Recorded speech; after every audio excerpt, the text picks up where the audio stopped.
ಎಲ್ಲರಿಗೂ ನಮಸ್ಕಾರ.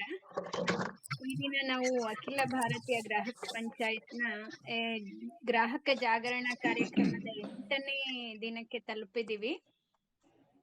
ಕಾರ್ಯಕ್ರಮನ ಗುರುಸ್ತುತಿಯೊಂದಿಗೆ ಪ್ರಾರಂಭಿಸೋಣ. ಗುರು ಬ್ರಹ್ಮ ಗುರು ವಿಷ್ಣು ಗುರುದೇವೋ ಮಹೇಶ್ವರ ಗುರು ಸಾಕ್ಷಾತ್ ಪರಬ್ರಹ್ಮ ತಸ್ಮೈ ಶ್ರೀ ಗುರುವೇ ನಮಃ. ಈಗ ಗ್ರಾಹಕ ಗೀತೆ ಹಾಡಲಿದ್ದಾರೆ ಶ್ರೀಮತಿ ಸುಭದ್ರಕ್ಕನವರು. ಸುಭದ್ರಕ್ಕ. ಎಲ್ರಿಗೂ ನಮಸ್ಕಾರ. ग्राहक गीते। मानवता के लिए उषा की किरण जगाने वाले हम, शोषित पीड़ित ग्राहक जन का भाग्य बनाने वाले हम। जय ग्राहक जय ग्राहक जय ग्राहक शक्ति। अन्य किसी के मुंह की रोटी हरना अपना काम नहीं, पर अपने अधिकार गंवा कर सकते आराम नहीं। अपने हितधारकों के हित का मेल मिलाने वाले हम, शोषित पीड़ित ग्राहक जन का भाग्य बनाने वाले हम। जय ग्राहक जय ग्राहक जय ग्राहक शक्ति। रोटी कपड़ा मकान शिक्षा आवश्यकता जीवन की, व्यक्ति व्यक्ति परिवार सुखी हो तभी होगी मुक्ति सच्ची। हंसते हंसते राष्ट्र कार्य में शक्ति लगाने वाले हम, शोषित पीड़ित ग्राहक जन का भाग्य बनाने वाले हम। जय ग्राहक जय ग्राहक जय ग्राहक शक्ति। भारत माता का सुख गौरव प्राणों से भी प्यारा है, युग युग से मानव हित करना शाश्वत धर्म हमारा है। जीवन शक्ति उसी माता को भेंट चढ़ाने वाले हम, शोषित पीड़ित ग्राहक जन का भाग्य बनाने वाले हम। जय ग्राहक जय ग्राहक जय ग्राहक शक्ति। वंदे मातरम। ग्राहक शक्ति राष्ट्र शक्ति. ಧನ್ಯವಾದಗಳು ಸುಭದ್ರಕ್ಕ. ಗ್ರಾಹಕ ಶಕ್ತಿಯನ್ನು ಹಾಡಿನ ಮೂಲಕ ಪ್ರಸ್ತುತಪಡಿಸಿದ್ದೀರಾ, ತುಂಬಾ ಧನ್ಯವಾದಗಳು. ಈಗ ಮುಖ್ಯ ಅತಿಥಿಯಾಗಿ ಬಂದಿರುವ ಶ್ರೀಯುತ ರಾಮ್ ಕಿಣಿ ಅವರ ಪರಿಚಯವನ್ನು ಶ್ರೀಯುತ ಪನ್ನಗರಾಜಿ ಅವರು ಮಾಡಿಕೊಡ್ಬೇಕು ಅಂತ ಕೋರ್ಕೊಳ್ತೇನೆ.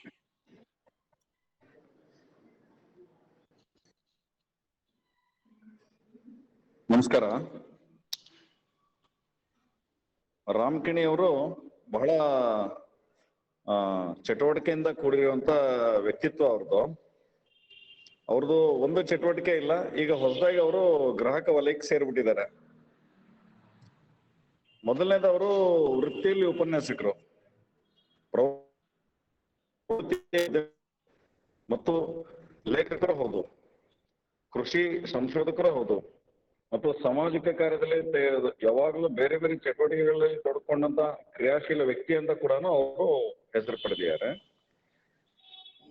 ಧ್ಯೇಯನಿಷ್ಠ ಪತ್ರಕರ್ತ ಅಂತಂದು ಸಿರಸಿಯಲ್ಲಿ ಒಂದು ಪ್ರಸಿದ್ಧವಾದಂತ ಅಲ್ಲಿ ಸ್ಥಳೀಯ ಪತ್ರಿಕೆ ಇದೆ. ಅದರಲ್ಲಿ ಕೊಂಕಣಿ ಸೌರಭ ಅನ್ನುವಂತ ವಿಭಾಗಕ್ಕೆ ಮುಖ್ಯಸ್ಥರಾಗಿ ಕೂಡ ಕಾರ್ಯನಿರ್ವಹಿಸಿದ್ದಾರೆ.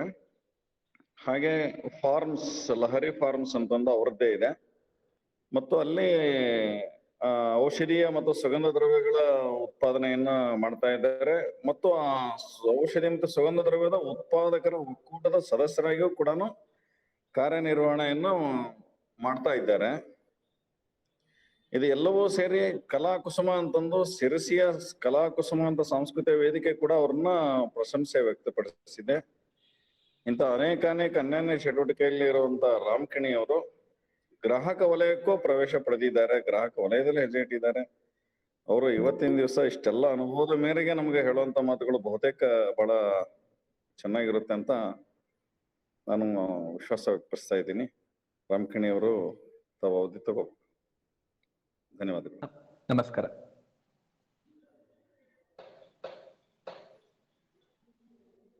ಧನ್ಯವಾದಗಳು ಪನ್ನಗರಾಜ್. ರಾಮಕಿಣಿಯವರೇ, ನಿಮ್ಮ ಈ ಕಾರ್ಯಕ್ರಮದ ಭಾಷಣವನ್ನು ಶುರು ಮಾಡ್ಬೇಕಾಗಿ ಕೋರ್ಕೋತೀವಿ. ನಿಮ್ಗೆ ಸ್ವಾಗತ ಎಲ್ಲರೂ. नमस्कार. अखिल भारतीय ग्राहक पंचायत राष्ट्रीय और प्रांतीय अध्यक्ष और पदाधिकारीगण और कार्यकर्ता भाइयों बहनों, आप सबको मेरा प्रणाम। एक कृषि आहार उत्पादक को मान सम्मान करते हुए आहार का महत्व, अन्नम ब्रह्म, सब देशवासियों को पहचाने का और जागृति करने का एक पवित्र कार्य आप सब लोग कर रहे हैं। एक संस्कार युक्त संगठन में भाग लेने का सौभाग्य मुझे मिला है। आज भारत माँ को प्रणाम करते हुए मैं अभी कन्नड़ में मेरा अनुभव प्रस्तुत करूँगा. ನಮಸ್ಕಾರ ಎಲ್ಲರಿಗೂ. ಸಂಘಟನೆಯಲ್ಲಿರುವ ಎಲ್ಲ ಹಿರಿಯರಿಗೆ ನಾನು ಗೌರವಪೂರ್ವಕವಾಗಿ ವಂದಿಸ್ತೇನೆ. ಯಾಕಂದರೆ ಗ್ರಾಹಕರೇ ದೇವರು, ಗ್ರಾಹಕರ ಶಕ್ತಿ ರಾಷ್ಟ್ರಶಕ್ತಿ ಎನ್ನುವ ಒಂದು ಅದ್ಭುತ ಕಲ್ಪನೆಯೊಂದಿಗೆ ಈ ಅಖಿಲ ಭಾರತೀಯ ಗ್ರಾಹಕ ಪಂಚಾಯತ್ ಆರಂಭವಾಗಿ ತುಂಬ ಒಳ್ಳೆಯ ಕಾರ್ಯ ಮಾಡ್ತಾ ಇದೆ. ನಾನು ಕೆಲವೇ ದಿವಸಗಳ ಮೊದಲೇ ಇಲ್ಲಿ ಸೇರಿಕೊಂಡಿದ್ದೇನೆ. ಈ ಸಂಘಟನೆಯ ಎಲ್ಲ ಅಖಿಲ ಭಾರತ ಮಟ್ಟದ ಮತ್ತು ಪ್ರಾಂತೀಯ ಮಟ್ಟದ ಎಲ್ಲ ಹಿರಿಯ ಕಿರಿಯರಿಗೆ ಗೌರವಪೂರ್ವಕವಾಗಿ ವಂದಿಸ್ತೇನೆ. ನೀವೆಲ್ಲರೂ ಪ್ರಾಜ್ಞರಿದ್ದೀರಿ. ಈಗಾಗಲೇ 15 ದಿವಸಗಳ ಅಂದರೆ ಗ್ರಾಹಕ ಜಾಗರಣ ಪಾಕ್ಷಿಕ, ಅಂದರೆ ನಾವೇನು ಪಕ್ವಾಡ್ ಅಂತ ಹೇಳಿ ಇದನ್ನು ಆಚರಣೆ ಮಾಡ್ಕೊಂಡು ಬರ್ತಾ ಇದ್ದೇವೆ. ವಿವಿಧ ಸಂಘಟನೆಯ ವಿವಿಧ ತಂತ್ರಜ್ಞರು, ಅನುಭವಸ್ಥರು ಇದರಲ್ಲಿ ಭಾಗವಹಿಸಿ ಜನರಿಗೆ ಜಾಗೃತಿಯನ್ನು ಮೂಡಿಸ್ತಾ ಇರೋದು ತುಂಬ ಸಂತೋಷ ವಿಚಾರ. ನಾನು ಕೂಡ ಅನೇಕ ಸಂಘ ಸಂಸ್ಥೆಗಳಲ್ಲೂ ಕೂಡ ಕಾರ್ಯ ಮಾಡಿದ್ದೆ. ಈಗ ಸದ್ಯ ಕಳೆದ 20 ವರ್ಷದಿಂದ ನಾನು ಕೃಷಿ ಕ್ಷೇತ್ರಕ್ಕೆ ಬಂದಿದ್ದೇನೆ. ಸೊ ನಾನು ಯಾರಿಗೂ ಉಪದೇಶವಾಗಲಿ ಅಥವಾ ಭಾಷಣವಾಗಿ ನಾನು ಮಾಡಲಿಕ್ಕೆ ಬಂದಿಲ್ಲ. ನನ್ನ ಅನುಭವದ ಕಥನವನ್ನು ಪ್ರಸ್ತುತಪಡಿಸಿ ಒಂದು ಒಳ್ಳೆಯ ವೇದಿಕೆಯಲ್ಲಿ 4 ಜನರಿಗೆ ಉಪಯೋಗ ಆಗಲಿ, ಇದರ ಸಾಧಕ ಬಾಧಕಗಳನ್ನು ಚರ್ಚೆ ಮಾಡಿ ಮುಂದಿನ ದಿವಸಗಳಲ್ಲಿ ನಾಡಿನ ಕಟ್ಟ ಕಡೆಯ ರೈತ ಸಾಲ ಮುಕ್ತನಾಗಿ ಸಂತೋಷದಿಂದ ಇದ್ದು ಅವರ ಮಕ್ಕಳು ನಾನು ನನ್ನ ತಂದೆಯಂತೆ ರೈತನಾಗ್ತೇನೆ, ನಾನು ನನ್ನ ತಂದೆಯ ಹಾಗೆ ಕೃಷಿ ಮಾಡ್ತೇನೆ ಅಂತ ಹೇಳುವ ವಾತಾವರಣ ಬಂದರೆ ನನ್ನಷ್ಟು ಖುಷಿ ಪಡೋರು ಮತ್ತು ಬೇರೆ ಯಾರೂ ಇಲ್ಲ ಅಂತ ನಾನು ತಿಳ್ಕೊಳ್ತೇನೆ. ನನಗೆ ಕೊಟ್ಟ ವಿಚಾರ ಇವತ್ತೇ ಆಹಾರ ಉತ್ಪಾದನೆಯಲ್ಲಿ ರೈತನ ಪಾತ್ರ, role of farmers in food sector. ಇದು ಬಹಳ ಗಹನವಾದ ವಿಚಾರ. ತಿಂಗಳುಗಟ್ಟಲೆ ಮಾತಾಡಿದ್ರು ಇದರ ಬಗ್ಗೆ ಬೇಕಾದಷ್ಟು ವಿಚಾರ ಇದೆ. ಆರಂಭದಿಂದ ನಾನು ವಿಚಾರ ಮಾಡ್ತೇನೆ. ಕೃಷಿತೋ ನಾಸ್ತಿ ದುರ್ಭಿಕ್ಷ ಅಂತ ಹೇಳಿ ನಮ್ಮ ಹಿರಿಯರು ಇದನ್ನು ಹೇಳಿದ್ದಾರೆ. ಹೀಗೆ ವಿಚಾರ ಮಾಡೋಣ ನಾವು. ಶಿಲಾಯುಗದಿಂದ ಆರಂಭವಾಗಿತ್ತು ಈ ಕೃಷಿ. ಬೇಟೆ ಆಡ್ತಾ ಇರುವಂಥ ಮನುಷ್ಯ ಯಾವಾಗ ಕೃಷಿಯನ್ನು ಆರಂಭ ಮಾಡ್ತಾನೆ, ಬೆಳೆಗಳನ್ನು, ತರಕಾರಿಗಳನ್ನು ಅಥವಾ ಧಾನ್ಯಗಳನ್ನು ಬೆಳೆಸುವಂಥ ಒಂದು ಕ್ರಿಯೆ ಆರಂಭ ಮಾಡ್ತಾನೆ, ಆವಾಗ ಒಂದು ಕಡೆಗೆ ನಿಲ್ತಾನೆ, ವಾಸ್ತವ್ಯ ಒಂದೇ ಕಡೆಗೆ ಆಗ್ತದೆ. ಆವಾಗ ಅಲ್ಲಿಂದ ಈ ಸಂಸ್ಕಾರ, ಸಂಸ್ಕೃತಿ, ಆಚಾರ, ವಿಚಾರ, ಮನುಷ್ಯ ಜೀವನದ ಒಂದು ವಿಶೇಷವಾದ ಇದು ನಡೆದು ಬಂದಿದ್ದು ನಾವೆಲ್ಲರೂ ಓದ್ತೇವೆ. ಆರಂಭಕ್ಕೆ ವಿಚಾರ ಮಾಡೋಣ. ಕೃಷಿ ಈ ಆರ್ಗ್ಯಾನಿಕ್, ಇನ್ಆರ್ಗ್ಯಾನಿಕ್ ಅಂದ್ರೆ ಶಬ್ದನೇ ಇಲ್ಲಾಗಿತ್ತು. ಸಹಜ ಕೃಷಿನೇ ಇತ್ತು. ಮಣ್ಣು, ಅಕ್ಕಪಕ್ಕದಲ್ಲಿರುವಂಥ ಸಾವಯವ ವಸ್ತುಗಳು, ಅದ ಗೊಬ್ಬರ, ನಮಗೆ ಗೊತ್ತಿರುವಂಥ ಬೀಜಗಳು, ಅದನ್ನೇ ಸಂಸ್ಕಾರ ಮಾಡೋದು, ಅದನ್ನೇ ಬಿತ್ತೋದು, ಅದನ್ನೇ ನಾವು ಉಪಯೋಗಿಸೋದು. ಈ ರೀತಿ ತರಕಾರಿ ಇರ್ಬೋದು, ಹಣ್ಣು ಇರ್ಬೋದು, ಧಾನ್ಯ ಇರ್ಬೋದು, ಔಷಧಿ ಸಸ್ಯಗಳಿರ್ಬೋದು, ಬೆಳೆಸ್ತಿದ್ವಿ. ಬೆಳೆದಿದ್ದನ್ನು ಮತ್ತೊಬ್ಬರಿಗೆ ಕೊಡ್ತಿದ್ವಿ. ಸೊ ಈ ರೀತಿಯ ಇದನ್ನು ನಡ್ಕೊಂಡು ಬರ್ತಾ ಇವತ್ತು ನನಗೆ ಅನಿಸ್ತಾ ಇದೆ, ಎಲ್ಲಿ ಹೋದರೂ ಪ್ರತಿಯೊಬ್ಬರ ಮನಸ್ಸಿನಲ್ಲಿ ಆಹಾರದಿಂದಲೇ ಆರೋಗ್ಯ ಹಾಳಾಗ್ತಾ ಇದೆ ಅಂತೇಳಿ. ನೋಡಿ ಎಷ್ಟು ವಿಚಿತ್ರ ಇದೆ. ಅನ್ನಂ ಬ್ರಹ್ಮ ಅಂತ ಕರಿತೀವಿ ನಾವು. ಆಹಾರ ಯಾರು ತಿಂತಾನೆ ಅವನ ದೇಹದ ಪಾಲನೆ, ಪೋಷಣೆ, ಬೆಳವಣಿಗೆ, ಇಂಟೆಲಿಜೆನ್ಸಿ ಏನಂತ ಹೇಳಿದ್ರು ಆ ಆಹಾರದಿಂದ ಬರ್ತದೆ. ಆಹಾರದಿಂದ ರೋಗ ಬರ್ತದೆ ಅನ್ನೋದು ಕಲ್ಪನೆ ಇಲ್ಲಾಗಿತ್ತು ಆರಂಭದ ದಿವಸದಿಂದ ಇವತ್ತುವರೆಗೆ. ಆದರೆ ಈಗ ಎಷ್ಟು ವಿಚಿತ್ರ ನೋಡಿ, ಆಹಾರದಿಂದ ರೋಗ ಬರ್ತಾ ಇದೆ, ಆಹಾರದಿಂದ ಆರೋಗ್ಯ ಹಾಳಾಗ್ತಾ ಇದೆ. ಅಂದ್ರೆ ಯಾವುದರಿಂದ ಆರೋಗ್ಯ ಬರಬೇಕಿತ್ತು ಅದರಿಂದ ನಮಗೆ ರೋಗಗಳು ಬರ್ತಾ ಇದ್ದಾವೆ. ಸೊ ಇದಕ್ಕೆ ಕಾರಣ ಏನಿರ್ಬೋದು ಅಂತ ನೋಡಿದ್ರೆ, ನಾನು ಓದುವುದಕ್ಕಿಂತ ಒಂದು 15 ವರ್ಷ ಕೃಷಿಕನಾಗಿ ಬಯಲ್ಸೀಮೆಯ, ಅದರಲ್ಲೂ ಚಿತ್ರದುರ್ಗ ಜಿಲ್ಲೆ ಅಂತ ಒಂದು ಬರಟು ಭೂಮಿಯಲ್ಲಿ, ಒಂದು ವೇಸ್ಟ್ಲ್ಯಾಂಡ್ ಅಂತ ಏನು ಹೇಳ್ತೇವೆ, ನೀರಿಲ್ಲ, ವ್ಯವಸ್ಥೆ ಇಲ್ಲ, ಜಾಲಿ ಮುಳ್ಳು ಬೆಳೆದಿದೆ ಅಂತ ಭೂಮಿ ಖರೀದಿ ಮಾಡಿ ನನ್ನ ಕೃಷಿ ಯಾತ್ರೆ ಆರಂಭ ಮಾಡಿದೆ. ಆವಾಗ ನಾನು ಬಾವಿಯ ಕಪ್ಪೆ ಆಗಿದ್ದೆ. ಅಲ್ಲಿ ಹೋದ ನಂತರ ಪ್ರಪಂಚದ ಜ್ಞಾನ ಸಿಕ್ತು. ಕೃಷಿ ಅಂದರೆ ಏನು, ಕೃಷಿಕರಂದ್ರೆ ಯಾರು, ಈ ಹವಾಮಾನದ ವೈಪರೀತ್ಯ, ಅವನ ಬದುಕು, ಅವನ ಬೆವರ ಹನಿ ಕತೆ, ಅದನ್ನು ನಾನು ಸುಭಿಕ್ಷ ಅಂತ ಹೇಳಿ ಒಂದು ಪುಸ್ತಕ ಪ್ರಕಟ ಮಾಡಿದೆ. ಸೊ ನಾನು ಇದನ್ನು ಇಷ್ಟೆಲ್ಲ ವಿವರವಾಗಿ ಯಾಕೆ ಹೇಳ್ತಾ ಇದ್ದೇನೆ ಅಂತ ಹೇಳಿದ್ರೆ, ದಯವಿಟ್ಟು ನಿಮಗೆಲ್ಲ ಗೊತ್ತಿಲ್ಲ ಅಂತಲ್ಲ, ಅನೇಕ ಸಲ ನಾವು ಈ ಕೃಷಿ ವಿಭಾಗದಲ್ಲಿ ಬಂದವಾಗ, ಯಾಕಂತ ಹೇಳಿದ್ರೆ ಆಹಾರಕ್ಕೆ ಬಹಳ ಮಹತ್ವ ಇದೆ ಇವತ್ತು ನಮ್ಮ ದೇಶದಲ್ಲಿ. ನಾನು ಹೇಳ್ತಾ ಇರೋದೇನು ತಪ್ಪು ಅನ್ಸ್ತಾ ಇಲ್ಲ ಅಲ್ಲ? ಕಂಟಿನ್ಯೂ ಮಾಡ್ಬೋದಲ್ಲ? ಮಾಡಿ ಮಾಡಿ ಮಾಡಿ ಮಾಡಿ ಕೇಳಿಸ್ತಾ ಇದೆ, ಕೇಳ್ತಾ ಇದೆ ಎಲ್ಲರಿಗೆ? ಏನೋ ನಿಮ್ಗೇನೋ ನಮ್ಗೆಲ್ಲ ಕ್ಲಿಯರ್ ಕೇಳಿಸ್ತಾ ಇದೆ. ಕೇಳ್ತಾ ಇದೆ ಅಲ್ಲ? ಓಕೆ, ಚೆನ್ನಾಗಿ ಕೇಳಿಸ್ತಾ ಇದೆ. ಸೊ ನಾನು ಹೀಗೆ ವಿಚಾರ ಮಾಡಿದೆ, ಆ ಕೃಷಿಯನ್ನು ಮಾಡ್ತಾ ಬಂದವಾಗ ನೋಡಿ, ಮೊದಲೇ ರೈತರಲ್ಲಿ ಬೀಜಗಳನ್ನು ಅವನೇ ಬೆಳೆಸ್ತಿದ್ದ. ಬೀಜದ ಬ್ಯಾಂಕ್ ಅಂದರೆ ಅಲ್ಲೆಲ್ಲಿ ಇರ್ತಿತ್ತು. ಅವನೇ ಸಾವಯವ ವಸ್ತುಗಳನ್ನು ಬಳಸ್ಕೊಂಡು ಗೊಬ್ಬರ ತಯಾರು ಮಾಡ್ಕೊಳ್ತಿದ್ದ. ಅದರ ನಂತರ ಅದನ್ನು ಯಾವ ಸಮಯ ಬೇಕು ಆವಾಗ ಅದನ್ನು ಹಾರ್ವೆಸ್ಟ್ ಮಾಡ್ತಿದ್ದ, ಅಂದರೆ ಕೊಯ್ಲು ಮಾಡ್ಕೊಳ್ತಿದ್ದ. ಅದರ ನಂತರ ಅದನ್ನು ಅವನು ಮಾರ್ತಿದ್ದ, ತನಗೆ ಎಷ್ಟು ಬೇಕು ಇಟ್ಕೊಳ್ತಿದ್ದ. ಅದರಿಂದ ಬಂದ ವಸ್ತುಗಳಿಂದ ಜೀವನ ನಡೆಸ್ತಿತ್ತು. ಈ ರೀತಿ ಎಲ್ಲ ಕಡೆಗೆ ನಡೀತಾ ಬಂತು. ನಮ್ಮ ದೇಶದಲ್ಲಂತೂ ಬಹಳ ದೊಡ್ಡ ಪ್ರಮಾಣದಲ್ಲಿ ಕೃಷಿಕರೇ ಉಳಿದಿದ್ರಿಂದ ಕೃಷಿಕರ ನಾಡು ಅಂತಾನೆ ಬಂದ್ಬಿಡ್ತು. ಭಾರತ ಅಂದ್ರೆ ಕೃಷಿಕರ ನಾಡು ಅಂತ ಹೇಳಿ. ಸೊ ಈ ರೀತಿ ಇದ್ದ ನಂತರ ಈಗ ನಾವು ವಿಚಾರ ಮಾಡೋಣ, ಬೀಜಗಳನ್ನು ಹೈಬ್ರಿಡೈಸೇಷನ್ ಮಾಡಿದ್ರು. ಇದು ರೈತರು ಮಾಡಲಿಲ್ಲ. ದಯವಿಟ್ಟು ನಾನು ಯಾವುದೇ ತಂತ್ರಜ್ಞಾನರಿಗೆ ಆಗಲಿ, ಯೂನಿವರ್ಸಿಟಿಯವರಿಗಾಗಲಿ, ಪ್ರೊಫೆಸರ್ಸ್ಗಳಿಗಾಗಲಿ ಅಥವಾ ಸಂಸ್ಕರಣೆ ಮಾಡೋರಿಗಾಗಿ ನಾನು ಕಾಮೆಂಟ್ಸ್ ಮಾಡ್ತಾ ಇಲ್ಲ. ನಾವು ವಿಮರ್ಶೆ ಮಾಡಬೇಕಾಗಿದೆ, ಚಿಂತನ ಮಂಥನ ಮಾಡಬೇಕಾಗಿದೆ. ಯಾಕಂತೇಳಿದ್ರೆ ರೈತ ಇವತ್ತು ತುಂಬ ಕಷ್ಟದಲ್ಲಿದ್ದಾನೆ, ಆದರೂ ಅವನು ಬೆಳೆಸ್ತಾ ಇದ್ದಾನೆ. ಈ ರೈತ ಅಂತ ಹೇಳಬೇಕಾದ್ರೆ ಮತ್ತೆ ಎರಡು ಬರ್ತದೆ ಮಧ್ಯದಲ್ಲಿ. ಇಲ್ಲಿ ಕೃಷಿ ಬೇರೆ, ತೋಟಗಾರಿಕೆ ಬೇರೆ ಅಂತ ಬರ್ತದೆ. ಹೇಗೆ ನಾವು ಡಾಕ್ಟರ್ಸ್ಗಳಲ್ಲಿ ಮೊದಲೇ ಒಂದೇ ಡಾಕ್ಟರ್ ಇತ್ತು, ಈಗ ಸ್ಪೆಷಲೈಸೇಷನ್ ಬಂತು. ಕಣ್ಣಿಗೆ ಬೇರೆ, ಕಿವಿಗೆ ಬೇರೆ, ಕಾಲಿಗೆ ಬೇರೆ, ಹೃದಯಕ್ಕೆ ಬೇರೆ, ತಲೆಗೆ ಬೇರೆ. ಸೊ ಅಗ್ರಿಕಲ್ಚರ್ ಸೆಕ್ಟರ್ನಲ್ಲೂ ಕೂಡ ನಾವು ಆ ರೀತಿಯಿಂದ ವಿಚಾರ ಮಾಡೋದು ಬಹಳ ಕಡಿಮೆ ಇದೆ.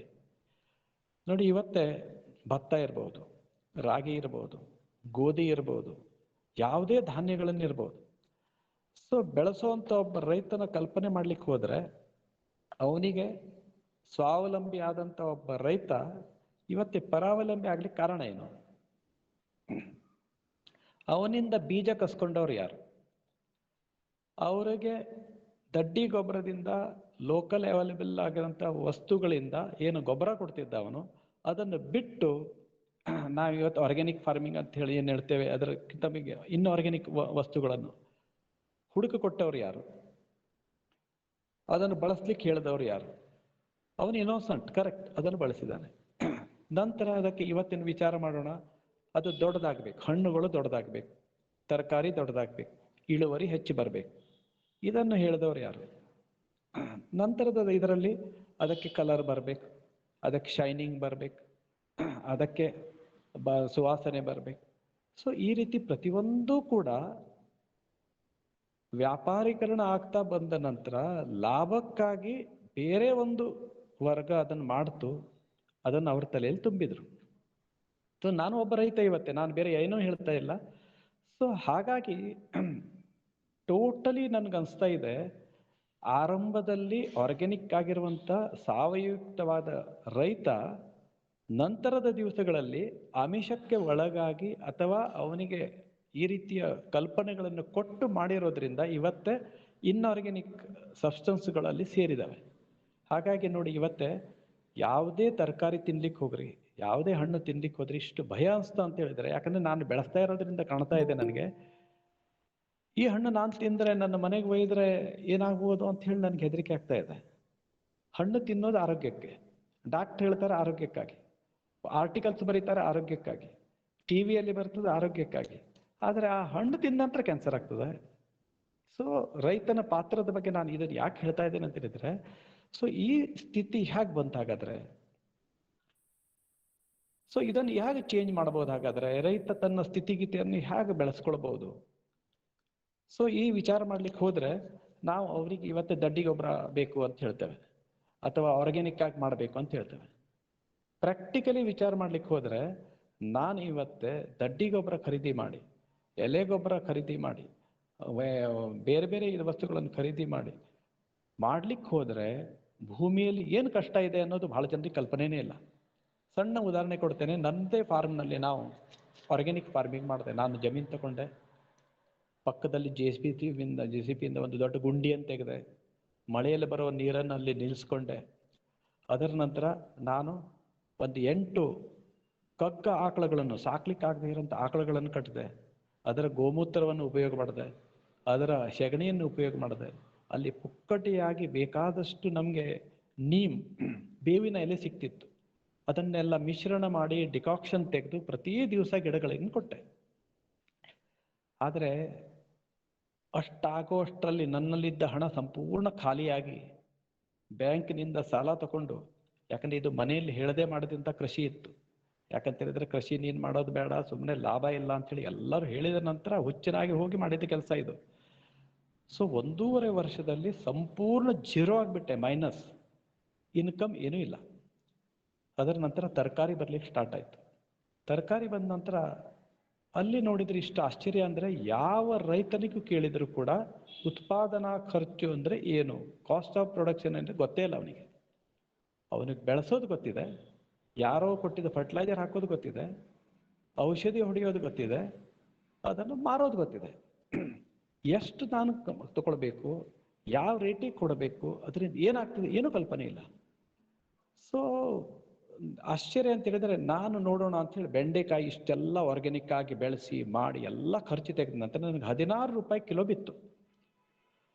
ಮಾರ್ಲಿಕ್ಕೆ ಹೋದರೆ 6 ರೂಪಾಯಿ, 7 ರೂಪಾಯಿ, 8 ರೂಪಾಯಿಗಿಂತ ಹೆಚ್ಚು ಯಾರೂ ತಗೊಳ್ಳೋದಿಲ್ಲ. ಸೊ ಮಾರ್ಕೆಟಿಗೆ ಹೋದರೆ, ಬೆಂಗಳೂರಿಗೆ ಹೋದರೆ, ಬೆಳಗಾವಕ್ಕೆ ಹೋದರೆ, ಸಿರ್ಸಿಗೆ ಬಂದರೆ 40 ರೂಪಾಯಿ ಕಿಲೋ. ನನ್ನ ಹತ್ರ ಬರ್ತಾ ಇರೋದು ಇದೇನು ಹೊಸದು ಅನಿಸ್ಲಿಲ್ಲ ನನಗೆ. ಇದನ್ನು 20 ವರ್ಷದಿಂದ ನಾನು ಹೇಳ್ತಾ ಬಂದೆ, ನೋಡ್ತಾ ಬಂದೆ. ನನಗೆ ಆಶ್ಚರ್ಯ ಆಯಿತು. 8 ರೂಪಾಯಿಗೆ ನನ್ನ ಹತ್ರ ತಗೊಳ್ತಾರೆ, 40 ರೂಪಾಯಿಗೆ ಮಾರ್ತಾರೆ. ಸೊ ಅದರ ನಂತರ ಕೆಲವರು ಬಂದರು, ಇಲ್ಲ ನಾವು ನಿಮ್ಗೆ 2 ರೂಪಾಯಿ ಎಕ್ಸ್ಟ್ರಾ ಕೊಡ್ತೇವೆ, ಕಾಂಟ್ರಾಕ್ಟ್ ಫಾರ್ಮಿಂಗ್ ಮಾಡ್ಕೊಳ್ಳೋಣ ಅಂತೇಳಿ.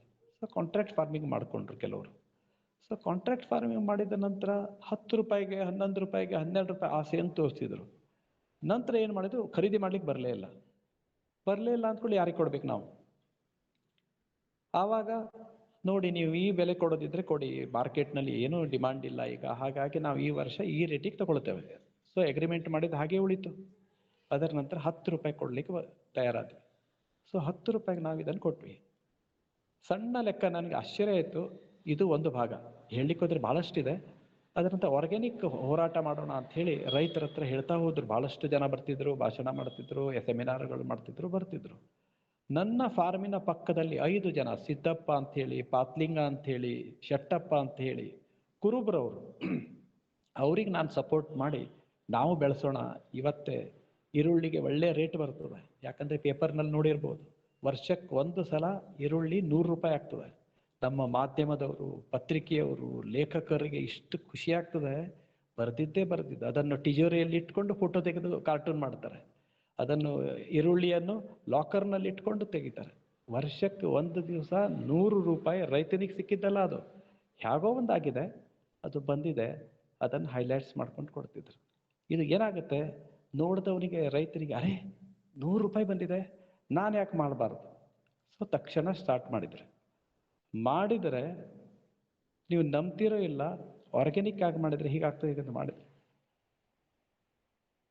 ಕಿಲೋಕ್ಕೆ ಏನು ಗಾತ್ರ ಬರ್ತಿತ್ತು, ಲಿಂಬೆ ಹಣ್ಣಿನ ಗಾತ್ರದ ತರಕಾರಿ ಬಂತು.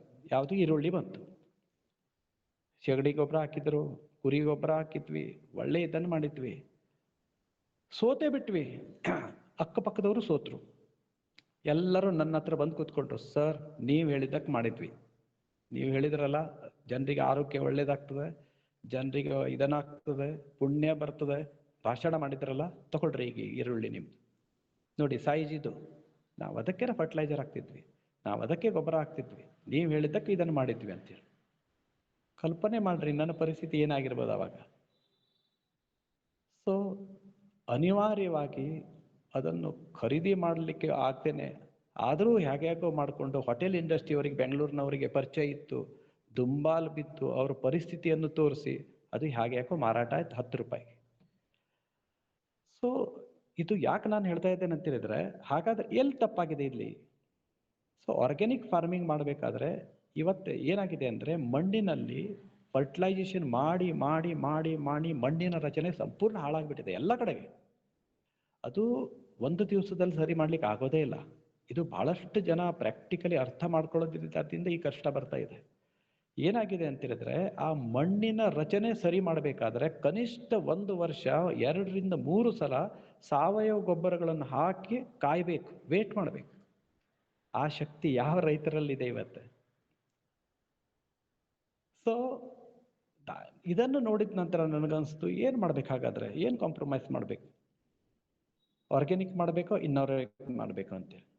ಅದರ ನಂತರ ಲೇಖನಗಳು ಬರಲಿಕ್ಕೆ ಸ್ಟಾರ್ಟ್ ಆಯ್ತು ಪತ್ರಿಕೆಗಳಲ್ಲಿ. ಯಶಸ್ವಿ ರೈತ ಅದನ್ನು ಮಾಡ್ತಾ ಇದ್ದಾನೆ, ಇವನು ಯಶಸ್ವಿ, ಇವನು ಹಾಗೆ ಮಾಡ್ತಾನೆ ಅಂತೇಳಿ. ಸೊ ನಿಜ ಹೇಳ್ತೇನೆ, ಇವತ್ತು ರೈತರ ಪರಿಸ್ಥಿತಿ ಏನಾಗಿದೆ ಅಂತ ಹೇಳಿದ್ರೆ, ಟೋಟಲಿ ಅಂದರೆ ನಾನು ಎಲ್ಲರನ್ನು ಹೇಳ್ತಾ ಇಲ್ಲ, ನಾನು ಇದನ್ನು ಬಿಡ್ರಿ ಅಂತ ಹೇಳ್ತಾ ಇಲ್ಲ. ಪರಿಸ್ಥಿತಿ ಏನಾಗಿದೆ ಅಂತ ಹೇಳಿದ್ರೆ, ಹಿಂದೆ ಒಂದು ಕಾಲದಲ್ಲಿ ಪರ್ಮಿಟ್ ರಾಜ್ಯ ಇತ್ತು ನಮ್ಮ ದೇಶದಲ್ಲಿ. ನಾನು ರಾಜಕಾರಣ ದೃಷ್ಟಿಯಿಂದ ಪಾರ್ಟಿ ಪಕ್ಷದಿಂದ ಮಾತಾಡ್ತಾ ಇಲ್ಲ. ಈಗ ನಸೀಬದಿಂದ ನಮಗೆ ಒಳ್ಳೆಯ ಪ್ರಧಾನಿಗಳು ಸಿಕ್ಕಿದ್ದಾರೆ, ಈ ಪರ್ಮಿಟ್ ರಾಜ್ಯ ಹೋಗಿದೆ. ಆದರೆ ಏನಾಗಿದೆ, ಸಬ್ಸಿಡಿಗಳು ಕೂಡ ಇದೆ ಈಗಲೂ. ಆ ಸಬ್ಸಿಡಿ ಕೂಡ ನನಗೆ ಅನಿಸ್ತದೆ ಹೋಗ್ಬೇಕು. ಹಾಗಾದ್ರೆ ಇದನ್ನು ನಾನು ನೇರವಾಗಿ ಮಾಧ್ಯಮದಲ್ಲಿ ಮಾತಾಡಿದ್ರೆ ಬಹಳ ಕಷ್ಟ. ಆದರೆ ಏನಾಗ್ಬೇಕಂತ ಹೇಳಿದ್ರೆ, ರೈತರನ್ನು ಒಬ್ಬ ಭಿಕ್ಷುಕನಾಗಿ ಮಾಡಬೇಡ್ರಿ. ರೈತ ಅನ್ನದಾತ, ಅವನಿಗೆ ಏನೂ ಕೊಡಬೇಡಿ ನೀವು, ಏನೇನು ಕೊಡೋದು, ಯಾವ ಸಬ್ಸಿಡಿಗಳು ಬೇಡ. ಆ ಸಬ್ಸಿಡಿಗಾಗಿ ಅಲ್ದಾಟ ಮಾಡಿ ಅವನು ಸೋತು ಹಣ್ಣಾಗೋದಕ್ಕಿಂತ ಅವನು ಬೆಳೆದ ವಸ್ತುವಿಗೆ, ಈ ರೈತನ ಪಾತ್ರದಲ್ಲಿ ಇದು ಬಹಳ ಇಂಪಾರ್ಟೆಂಟ್ ಬರ್ತದೆ.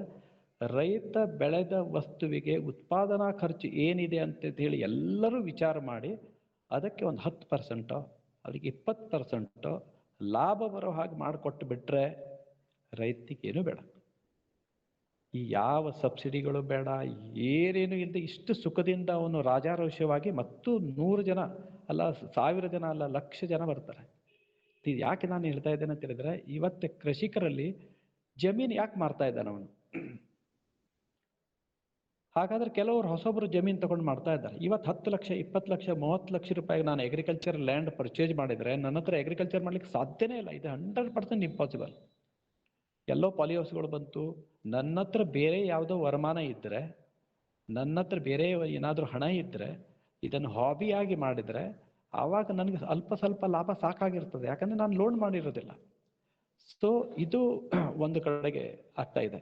ದಯವಿಟ್ಟು ತಪ್ಪು ತಿಳ್ಕೊಳ್ಬಾರ್ದು, ನಾನು ಉತ್ಪಾದನೆಯಲ್ಲಿ ರೈತನ ಪಾತ್ರದಲ್ಲಿ ಅಂಥೇಳಿ ಎಲ್ಲೋ ಹೋಗ್ತಾ ಇದ್ದೇನೆ ಅಂಥೇಳಿ. ಅಂದರೆ ಇದು ವಸ್ತುಸ್ಥಿತಿ. ಇನ್ನು ಎರಡನೇದು, ನಾವು ಎಲ್ಲಿ ಹೋದರೂ ಭಾಷಣದಲ್ಲಿ ಕೇಳೋದು ಏನಂತ ಹೇಳಿದ್ರೆ, ಉತ್ಪಾದನೆ ಮಾಡ್ರಿ, ಉತ್ಪಾದನೆ ಮಾಡ್ರಿ, ಪ್ರೊಡಕ್ಷನ್ ಮಾಡ್ರಿ, ಪ್ರೊಡಕ್ಷನ್. ಕರೆಕ್ಟ್, ಇದು 20 ವರ್ಷದ ಹಿಂದೆ ಸರಿ ಇತ್ತು. ಯಾಕಂದ್ರೆ ನಾವು ವಿದೇಶದ ಹತ್ರ ನಾವು ಗೋಧಿ ತಗೊಳ್ತಿದ್ವಿ, ಭಿಕ್ಷಾಂದೇಹಿ ಮಾಡ್ತಿದ್ವಿ, ಹಾಲನ್ನು ನಾವು ಬಿಡ್ತಿದ್ವಿ. ನಾನು ಕನ್ನಡ ಶಾಲೆಯಲ್ಲಿ ಇದ್ದಾವಾಗ ನನಗೆ ನೆನಪಿದೆ, ಡೆನಿಡಾದಿಂದ ಹಾಲಿನ ಪೌಡರ್ ಬರ್ತಿತ್ತು, ಅದರಿಂದ ಹಾಲು ಮಾಡಿಕೊಡ್ತಿದ್ರು ಎಲ್ಲರಿಗೆ.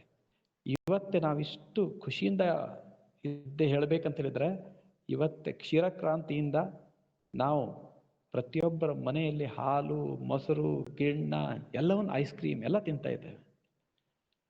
ಸೊ ಮತ್ತೊಂದು ಕಡೆಗೆ ಗೋಧಿ, ರಾಗಿ ಅದು ಬೇಕಾದಷ್ಟು ಬೆಳೆಸ್ತಾ ಇದ್ದೇವೆ. ಸೊ ಇಷ್ಟೆಲ್ಲ ಬೆಳೆಸ್ತಾ ಇದ್ದೇವೆ. ಕರೆಕ್ಟ್. ಹಾಗಾದ್ರೆ ಆಶ್ಚರ್ಯ ಅಂತ ಹೇಳಿದ್ರೆ, ಮತ್ತೊಂದು ಕಡೆಗೆ ಹಸಿವಿನಿಂದ ಕಂಗಾಲಾದ ಇದರಲ್ಲಿ ವಿಶ್ವದ ಅನೇಕ ರಾಷ್ಟ್ರಗಳಲ್ಲಿ ನಾವು ಒಬ್ರು. ಇನ್ನೂ ಕೂಡ ಸಂಪೂರ್ಣವಾಗಿ ಹಸಿವನ್ನು ನೀಗಿಸ್ಲಿಕ್ಕೆ ನಮ್ಮ ಹತ್ರ ಸಾಧ್ಯ ಆಗಲಿಲ್ಲ. ಸೊ ಪ್ರೊಡಕ್ಷನ್ ಎಷ್ಟಾಗಿದೆ ಅಂತ ಹೇಳ್ತೇವೆ, ನಾವು ಎಕ್ಸ್ಪೋರ್ಟ್ ಮಾಡ್ತಾ ಇದ್ದೇವೆ. ಸೊ ಇಲ್ಲಿ ಇದು ಏನೋ ಒಂದು ರೀತಿಯ ಒಂದು ಸಂದಿಗ್ಧತೆ ಇದೆ. ಇದು ಒಂದು ನಾವು ಎಲ್ಲರೂ ವಿಚಾರ ಮಾಡೋ ಹಾಗಿದೆ. ಇದು ರೈತರಿಗೆ ಅರ್ಥ ಆಗ್ತಾ ಇಲ್ಲ. ಎರಡನೇದು ವೇಸ್ಟೇಜ್. ಇವತ್ತು 30-40% ಆಹಾರ ಧಾನ್ಯ ಮತ್ತು ತರಕಾರಿ ವೇಸ್ಟ್ ಆಗ್ತಾ ಇದೆ ಅಂಥೇಳಿ ಬೇರೆ ಬೇರೆ ಸಂಘಟನೆಯವರು ಹೇಳ್ತಾ ಇದ್ದಾರೆ. ಸೊ ನನಗನ್ಸ್ತದೆ, ನಾನು ದುಡಿತೇನೆ, ದುಡಿಯೋದಕ್ಕಿಂತ ಹೆಚ್ಚು ಇಂಪಾರ್ಟೆಂಟ್ ನಮ್ಮ ಭಾರತೀಯ ಸಂಸ್ಕೃತಿಯಲ್ಲಿ ಉಳಿತಾಯಕ್ಕೆ ಬಹಳ ಮಹತ್ವ ಕೊಟ್ಟಿದ್ವಿ. ಭಾರತದಲ್ಲಿ ಉಳಿತಾಯದ ಸಂಸ್ಕೃತಿ ಬಂದಿರೋದ್ರಿಂದ ಜಗತ್ತಿನ ಎಲ್ಲ ರಾಷ್ಟ್ರಗಳು ಹಿಂಸರಿದ್ರೂ ಕೂಡ ನಾವು ಬದುಕಿದ್ವಿ. ಆದರೆ ಇವತ್ತೇ ನೋಡಿ, ನಾವು ಪ್ರೊಡಕ್ಷನ್ ಮಾಡ್ತಾ ಇದ್ದೇವೆ, 35-40% ಇವತ್ತೇ ವೇಸ್ಟ್ ಆಗಿ ಹೋಗ್ತಾ ಇದೆ. ಇದು ಎಷ್ಟು ದೊಡ್ಡ ದುರಂತ ಅಂತ ಹೇಳಿದ್ರೆ, ಹಾಗಾದ್ರೆ ಕಾರಣ ಏನಿದು?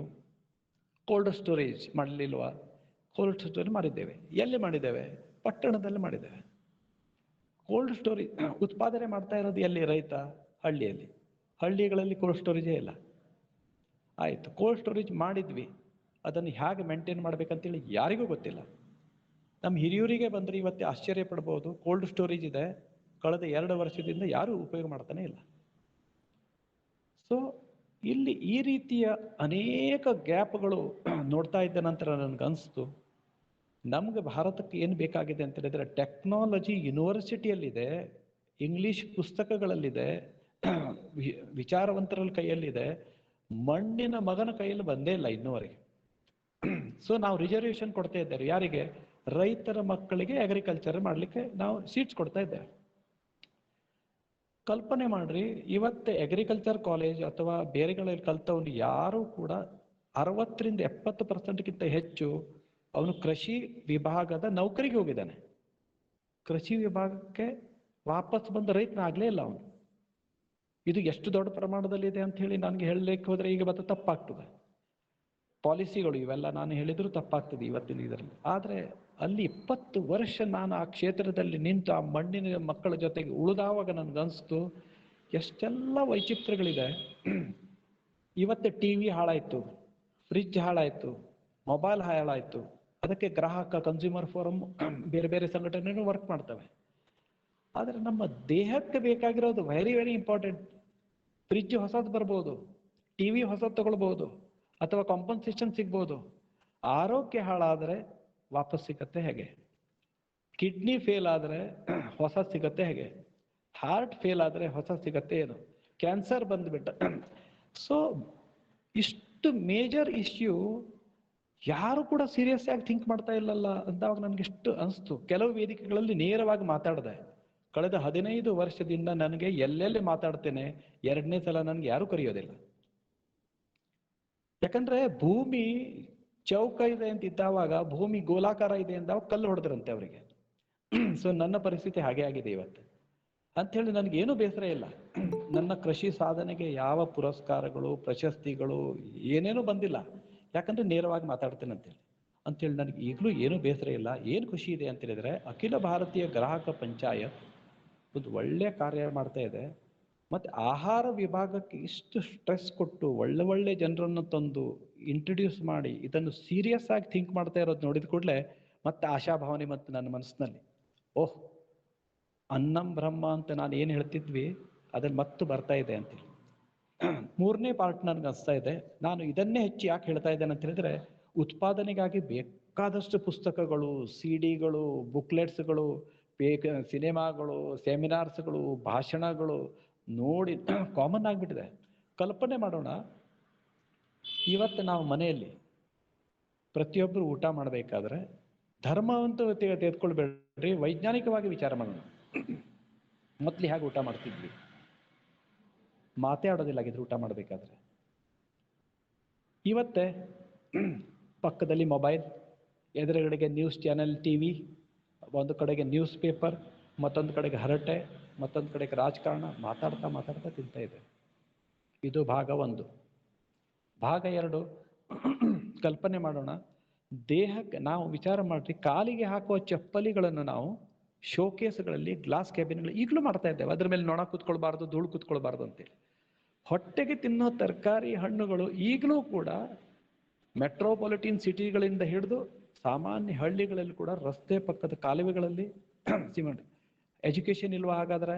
ನಮ್ಮಷ್ಟು ಬುದ್ಧಿವಂತರು, ನಮ್ಮಷ್ಟು ITBT ಅವರು, ನಮ್ಮಷ್ಟು ಸೈಂಟಿಸ್ಟ್, ನಮ್ಮಷ್ಟು ಸಂಸ್ಕಾರಯುಕ್ತರು ಎಲ್ಲೂ ಇಲ್ಲ.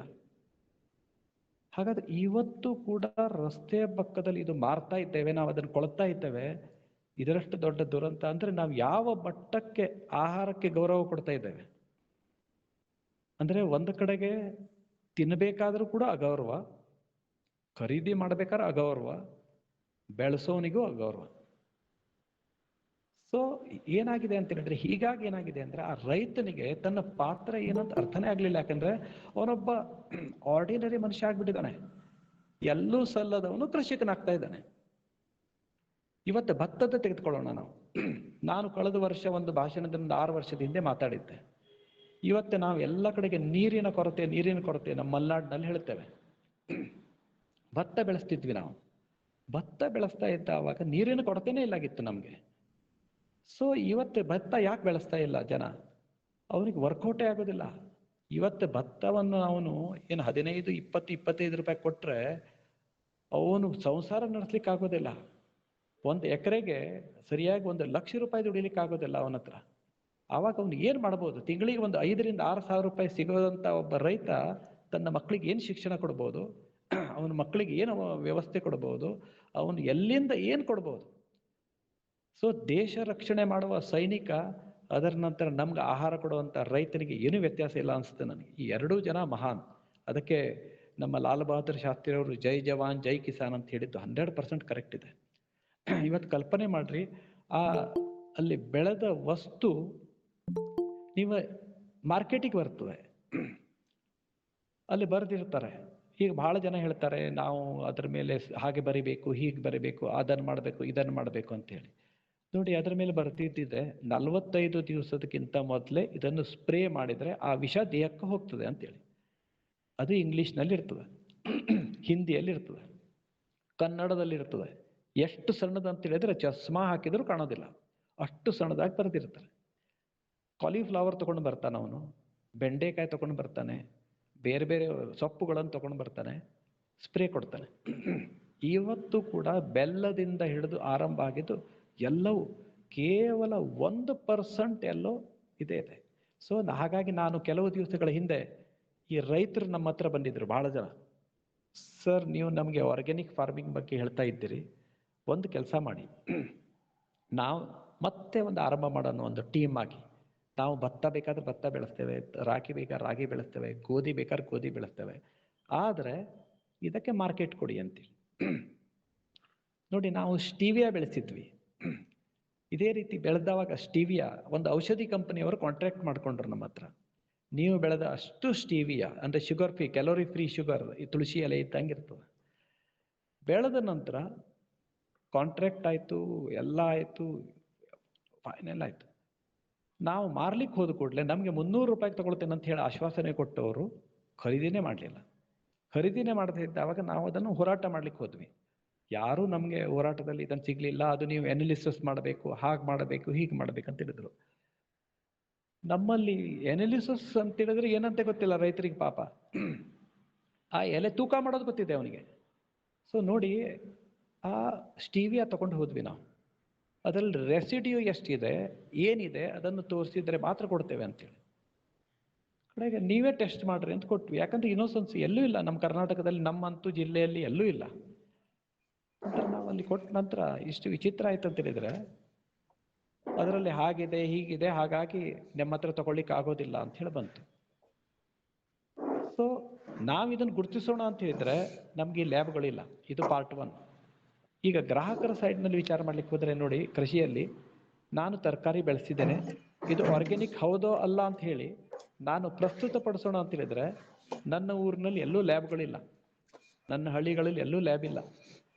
ಸೊ ಬರುವ ದಿವಸಗಳಲ್ಲಿ ನನಗೇನು ಅನ್ಸ್ತ ಅಂತ ಹೇಳಿದ್ರೆ, ಈ ಪರೀಕ್ಷೆ ಮಾಡುವಂಥ ಕೇಂದ್ರಗಳಲ್ಲೂ ಗ್ರಾಮ ಮಟ್ಟದಲ್ಲಿ ಬಂದರೆ, ಈಗ ಹಾಲಿನಲ್ಲಿ ಹಾಗೆ ನಾವು ಹಾಲಿನ ಪರೀಕ್ಷೆ ಮಾಡ್ತೇವೆ, ಆ ಪರೀಕ್ಷೆಗಳು ಗ್ರಾಮ ಮಟ್ಟಕ್ಕೆ ಬಂದರೆ ಇದು ಸುಧಾರಣೆ ಆಗ್ಬೋದೇನೋ ಅಂತೇಳಿ ಅನಿಸ್ತಾ ಇದೆ. ಸೊ ಹೀಗೆ ಅನೇಕ ವಿಚಾರಗಳು ಈ ಕೃಷಿ ಕ್ಷೇತ್ರದಲ್ಲಿ ಬರ್ತಾ ಇರೋದ್ರಿಂದ ನನಗೆ ಒಂದೊಂದ್ಸಲ ಅನಿಸ್ತದೆ, ಇಲ್ಲಿ ಏನಾಗ್ತಾ ಇದೆ, ಏನು ಮಾಡ್ಬೋದು, ಅದರಿಂದ ಯಾಕೆ ಸಪೋರ್ಟ್ ಸಿಗ್ಬೋದು. ಯಾಕಂದ್ರೆ ರೈತ ಈಗಲೂ ರೆಡಿ ಇದ್ದಾನೆ. ನೋಡಿ, ನೀರಿನ ಬಗ್ಗೆ ನಾನು ಅವಾಗ ಹೇಳಿದೆ ಅಲ್ಲ, ಇಂಗು ಗುಂಡಿ ರೀತಿ ಆಗ್ತಿತ್ತು. ನಾನು ಒಂದು ಸಜೆಷನ್ ಕೊಟ್ಟೆ ಸರ್ಕಾರಕ್ಕೆ ಮತ್ತು ಫಾರೆಸ್ಟ್ ಡಿಪಾರ್ಟ್ಮೆಂಟಿಗೆ. 1 ಎಕರೆ ಯಾರು ಬೆಳೆಸ್ತಾನೆ ಇವತ್ತೇ ಭತ್ತ, ಅವನು 1 ಎಕರೆಯಲ್ಲಿ ನೀರು ನಿಲ್ಲಿಸ್ತಾನೆ, ಅವನಿಗೆ 10,000 ರೂಪಾಯಿ ಕೊಟ್ಬಿಡೋಣ ನಾವು. ನಿಮ್ಮ ಇಂಗು ಗುಂಡಿ 1 ಎಕರೆ ತೆಗಿಲಿಕ್ಕೆ ಹೋದ್ರೆ ಲಕ್ಷಾಂತರ ರೂಪಾಯಿ ಖರ್ಚು ಮಾಡಬೇಕು. ಅದರ ಬದಲಿಗೆ ಆ ರೈತನಿಗೆ 10,000 ರೂಪಾಯಿ ಕೊಟ್ಬಿಡೋಣ. ಸೊ ಅವನು ನೀರು ನಿಲ್ಲಿಸ್ತಾ ಇದ್ದಾನೆ, ಪುಣ್ಯದ ಕೆಲಸ ಮಾಡಿದಾಗ ಅವನಿಗೆ ಖುಷಿ ಆಗ್ತದೆ, ಭತ್ತ ಬೆಳೆದದನ್ನು ಕಂಟಿನ್ಯೂ ಮಾಡ್ತಾನಂತೇಳಿ.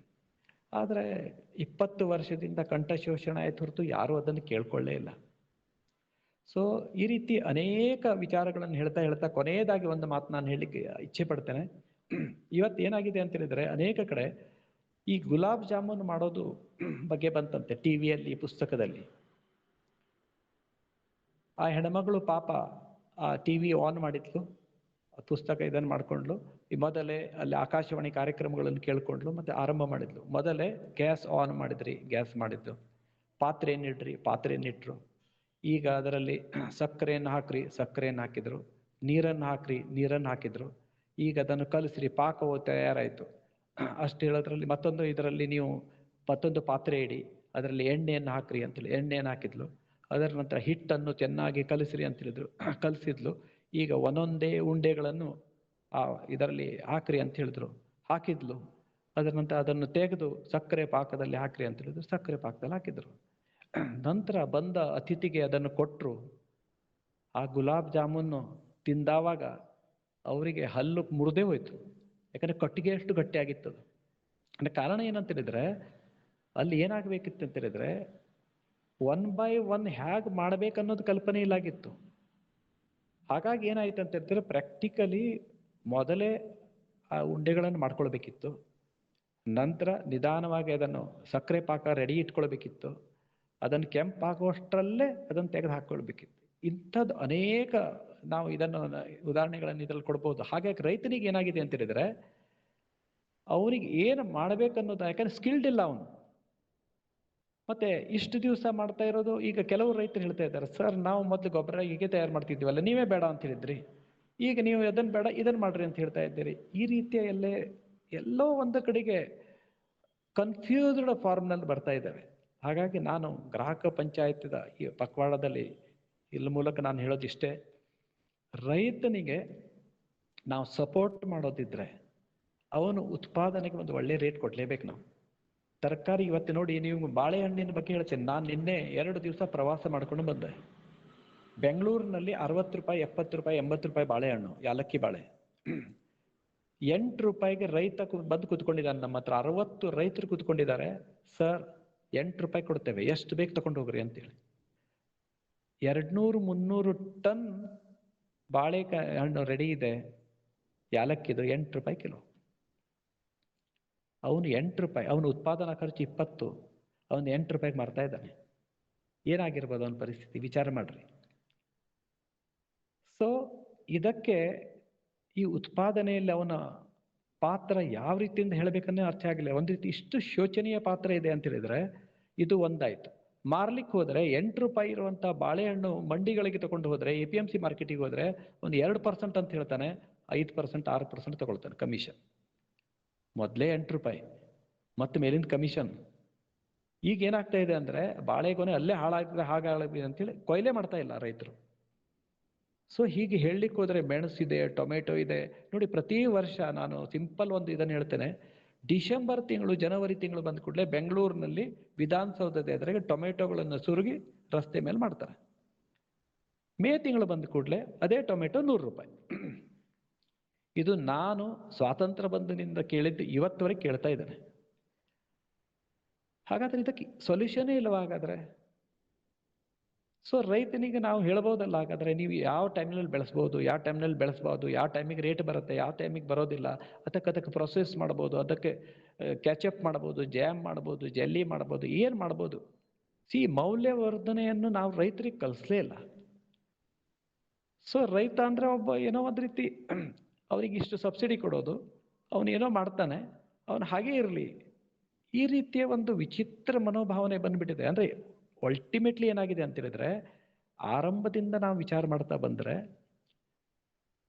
ಆಹಾರಕ್ಕೆ ನಾವು ಕೊಟ್ಟ ಮಹತ್ವ ಬಹಳ ಕಡಿಮೆ ಆಗಿರೋದ್ರಿಂದ ನಾವು ಒಂದು ಸರ್ಕಲ್ ಆಗಿ ವಿಚಾರ ಮಾಡಿದ್ರೆ ಕೊನೆಯದಾಗಿ ರೈತ ಬಂದು ಮುಟ್ತಾನಲ್ಲಿ. ಸೊ ನಾವು ತಿನ್ನೋ ವಸ್ತುವಿಗೆ ಇಷ್ಟು ನೆಗ್ಲೆಕ್ಟ್ ಮಾಡ್ತೇವೆ, ಅದಕ್ಕೆ ಗಮನ ಕೊಡದೇ ಇದ್ದಾವಾಗ ಆ ಬೆಳೆಸೋನಿಗೆ ಹೇಗೆ ಗಮನ ಕೊಡ್ಲಿಕ್ಕೆ ಸಾಧ್ಯ ಇದೆ? ಆದರೆ ಕೊನೆ ನನ್ನ ಮಾತು ಏನಂತ ಹೇಳಿದ್ರೆ, ಇದೇ ರೀತಿ ನಾವು ಇನ್ನೂ ನೆಗ್ಲೆಕ್ಟ್ ಮಾಡಿಬಿಟ್ರೆ ನಮ್ಮ ದೇಶದಲ್ಲಿ 130 ಕೋಟಿ ಜನ ದಿವಸಕ್ಕೆ 2 ಸಲ ಊಟ ಮಾಡ್ತಾರೆ, 2 ಸಲ ನಾಷ್ಟ ಮಾಡ್ತಾರೆ. ಏನು ಬೇಕಾದ್ರೆ ಇಂಪೋರ್ಟ್ ಮಾಡ್ಬೋದು. ಆದರೆ ಆಹಾರ ಧಾನ್ಯಗಳನ್ನು ಇಷ್ಟು ದೊಡ್ಡ ಸಂಖ್ಯೆಯವರಿಗೆ 2 ಊಟ ಕೊಡೋದು ಸಾಧ್ಯನೇ ಇಲ್ಲ. ಇದು ಮೊದಲನೇದು ಪಾರ್ಟ್. ಎರಡನೇದು ಬಹಳ ಡೇಂಜರಸ್ ಏನಂತ ಹೇಳಿದ್ರೆ, ಚೈನಾ ಏನು ಮಾಡ್ಲಿಕ್ಕೆ ಬೇಕಾದ್ರೆ ತಯಾರಿದೆ. ನಾವು ಹೊಸ ಹೊಸ ಹಣ್ಣುಗಳನ್ನು ತಿನ್ಲಿಕ್ಕೆ ಹೊಂಟಿದ್ದೇವೆ, ನಮ್ಮ ದೇಶದ ಹಣ್ಣುಗಳನ್ನು ಬಿಟ್ಟು. ಕಿವಿಸೋ ಅದು ಇದು ಚೈನಾದಿಂದ ಇವತ್ತು ನಮ್ಮ ದೇಶಕ್ಕೆ ಬರ್ತಾ ಇದೆ. ಕಲ್ಪನೆ ಮಾಡ್ರಿ, ಆ ಹಣ್ಣಿನ ಒಳಗೆ ಏನುಂಟೋ ಏನು, ಯಾರಿಗೆ ಗೊತ್ತಿದೆ? ನಮ್ಮ ಹಣ್ಣು ನಾವು ವಿದೇಶಕ್ಕೆ ಕಳಿಸೋದಿದ್ರೆ 108 ಚೆಕ್ ಆಗ್ತವೆ. ವಿದೇಶದಿಂದ ನಮ್ಮ ದೇಶಕ್ಕೆ ಬರುವ ಹಣ್ಣುಗಳು ಎಷ್ಟು % ಅದು ಚೆಕ್ ಆಗಿ ಬರ್ತಾ ಇದೆ ಯಾರಿಗೆ ಗೊತ್ತಿದೆ? ಶೋಕೇಸ್ನ ಚಂದವಾಗಿ ನಾವು ತಿಂತಾ ಇದ್ದೇವೆ. ಇವತ್ತು ನಮ್ಮ ಆರೋಗ್ಯಕ್ಕೆ ವಿದೇಶಿ ಹಣ್ಣು, ವಿದೇಶಿ ತರಕಾರಿ ಕೂಡ ಕಾರಣ ಆಗ್ತಾ ಇದೆ. ಸೊ ಇಂಥದ್ದೆಲ್ಲದರ ಮಧ್ಯದಲ್ಲಿ ಇವತ್ತೇ ನನಗೆ ಈ ಆಹಾರ ಉತ್ಪಾದನೆಯಲ್ಲಿ ರೈತನ ಪಾತ್ರದ ಒಂದು ಮಾತಾಡಲಿಕ್ಕೆ ಅವಕಾಶ ಕೊಟ್ಟಿದ್ದು ನಿಜವಾಗಿ ತುಂಬ ಖುಷಿ ಕೊಡ್ತಾ ಇದೆ. ಯಾಕಂದ್ರೆ ಕಳೆದ ಅನೇಕ ದಿವಸಗಳಿಂದ ನೋಡಿದೆ ನಾನು, ಒಳ್ಳೆ ಜನ. ಮೊನ್ನೆ ಬಿಗ್ ಬಾಸ್ಕೆಟ್ನವರು ಬಂದರು, ಮತ್ತವ್ರು ಬಂದರು, ನಕ್ಷತ್ರಿಯವರು ಇದ್ದಾರೆ, ಶಿವಸ್ವಾಮಿ ಅವರಿದ್ದಾರೆ, ಶ್ರೀಮತಿ ಗಾಯತ್ರಕ್ಕನವರು ಇದ್ದಾರೆ, ವಿಜಯಲಕ್ಷ್ಮಿ ಅವರಿದ್ದಾರೆ, ನಾಡಿಗ್ ಅವರಿದ್ದಾರೆ, ನಮ್ಮ ಪ್ರಸಂಗನಾಥವರು ಇವರುತ್ತೆ, ಪನ್ನಗರಾಜರವರು ಇವರು ಸಿಕ್ಕಿದ್ರು. ಹೀಗೆ ಅನೇಕ ಜನರ ಟೀಮ್ನಲ್ಲಿ ಒಂದು ಒಳ್ಳೆಯ ಕ್ರಿಯಾಶೀಲತೆಯನ್ನು ನೀವು ವರ್ಕ್ ಮಾಡ್ತಾ ಇರೋದಕ್ಕೆ ನಾನಿವತ್ತು ಮುಕ್ತ ಮನಸ್ಸಿನಿಂದ ಈ ವಿಚಾರವನ್ನು ಪ್ರಸ್ತುತಪಡಿಸಿದ್ದೇನೆ. ದಯವಿಟ್ಟು ಇದರ ಬಗ್ಗೆ ಏನು ತಪ್ಪು ಒಪ್ಪು ಇದ್ರೆ ಕ್ಷಮೆ ಇರಲಿ. ಆದರೆ ನಾನು ಇಲ್ಲಿ ನನ್ನ ಅನುಭವ ಹೇಳಿದ್ದೇನೆ ಬಿಟ್ರೆ ಬೇರೆ ಏನೂ ಅಲ್ಲ. ಈಗಲೂ ನನ್ನ ಆಸೆ ಏನಂತ ಹೇಳಿದ್ರೆ, ರೈತ ಉಳಿಬೇಕಿದ್ರೆ ಅಂತ ವಿಚಾರ ಮಾಡೋದಕ್ಕಿಂತ ನಾನು ಉಳಿಬೇಕಿದ್ರೆ ರೈತನಿಗೆ ನಾನು ಏನು ಮಾಡಬೇಕು, ಅವನ ಪಾತ್ರಕ್ಕೆ ನಾನು ಎಷ್ಟು ಮಹತ್ವ ಕೊಡಬೇಕು, ಆ ರೈತನ ಪಾತ್ರ ಏನು ಅನ್ನೋದನ್ನು ನಾವು ವಿಚಾರ ಮಾಡದೇ ಇದ್ದರೆ ಬರುವ ದಿವಸಗಳಲ್ಲಿ ನಮ್ಮ ಹತ್ರ ಹಣ ಇರ್ತದೆ, ಫೆಸಿಲಿಟೀಸ್ ಇರ್ತವೆ, ತಿನ್ಲಿಕ್ಕೆ ಉಣ್ಲಿಕ್ಕೆ ಏನೂ ಇರೋದಿಲ್ಲ. ಈ ಬಂದು ಕೆಲವೇ ದಿವಸಗಳಲ್ಲಿ ಬಂದರೂ ಏನೂ ತಪ್ಪಿಲ್ಲ. ಯಾಕಂದರೆ ಭೂಮಿಯ ಮಣ್ಣಿನ ರಚನೆ ಇಷ್ಟು ಹಾಳಾಗಿದೆ ಅಂತ ಹೇಳಿದರೆ ಕಲ್ಪನೆ ಮಾಡ್ಲಿಕ್ಕೆ ಆಗೋದಿಲ್ಲ, ಅಷ್ಟು ಹಾಳಾಗಿ ಹೋಗ್ಬಿಟ್ಟಿದೆ. ಅದನ್ನು ಸರಿ ಮಾಡಲಿಕ್ಕೆ ಮ್ಯಾನ್ಯೂರ್, ಆರ್ಗ್ಯಾನಿಕ್ ಮಟೀರಿಯಲ್ ಇಷ್ಟು ದೊಡ್ಡ ಪ್ರಮಾಣದಲ್ಲಿ ಬೇಕಂತ ಹೇಳಿದರೆ ಅದನ್ನು ಕೂಡ ಯಾರೂ ಸರಿಯಾಗಿ ಅನಲೈಸ್ ಮಾಡಲಿಲ್ಲ, ಕಲ್ಪನೆ ಮಾಡಲಿಕ್ಕೆ ಆಗೋದಿಲ್ಲ. ಯಾಕಂದರೆ ದಡ್ಡಿ ಗೊಬ್ಬರ ಇಷ್ಟು ಕಾಸ್ಟ್ಲಿ ಆಗಿದೆ, ರೈತರಿಗೆ ಮಾತ್ರ ಗೊತ್ತಿದೆ. ಅದು ಒಂದು ಟ್ರಕ್ ಲೋಡ್ ದಡ್ಡಿಗೆ ಗೊಬ್ಬರ ತಂಡಿಗೆ 40,000 rupees, 40,000 ರೂಪಾಯಿ ಇವತ್ತು. ಸೊ ಪ್ರಾಕ್ಟಿಕಲಿ ಅವನನ್ನು ತಂದು ಮಾಡ್ಲಿಕ್ಕೆ ಹೋದ್ರೆ ಅವನು ಸತ್ತೇ ಹೋಗ್ತಾನೆ. ಆದ್ರೆ ನಾವು ಆರ್ಗ್ಯಾನಿಕ್ ಮಾಡ್ರಿ, ಅದನ್ನು ಮಾಡ್ರಿ, ಇದನ್ನು ಮಾಡ್ರಿ ಹೇಳ್ತಾ ಇದ್ದೇವೆ. ಹಾಗಾಗಿ ದಯವಿಟ್ಟು ತಾವೆಲ್ಲರೂ ಪ್ರಾಜ್ಞರಿದ್ದೀರಿ. ನಾನು ಇವತ್ತೇ ಕೇವಲ ಒಬ್ಬ ರೈತನಾಗಿ, ರೈತರ ಪ್ರತಿನಿಧಿಯಾಗಿ ಮಾತನಾಡ್ತಾ ಇದ್ದೇನೆ.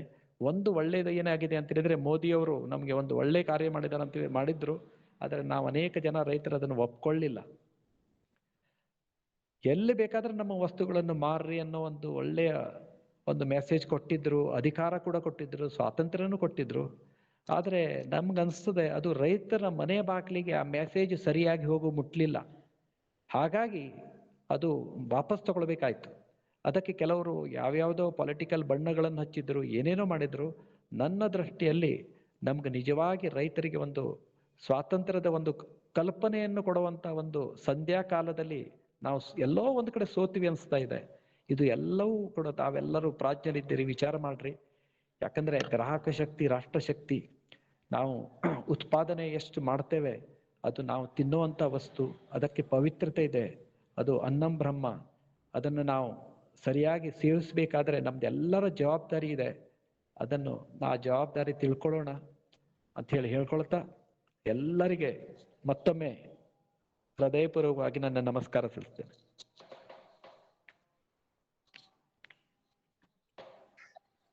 ಧನ್ಯವಾದಗಳು ರಾಮಕಿಣಿ.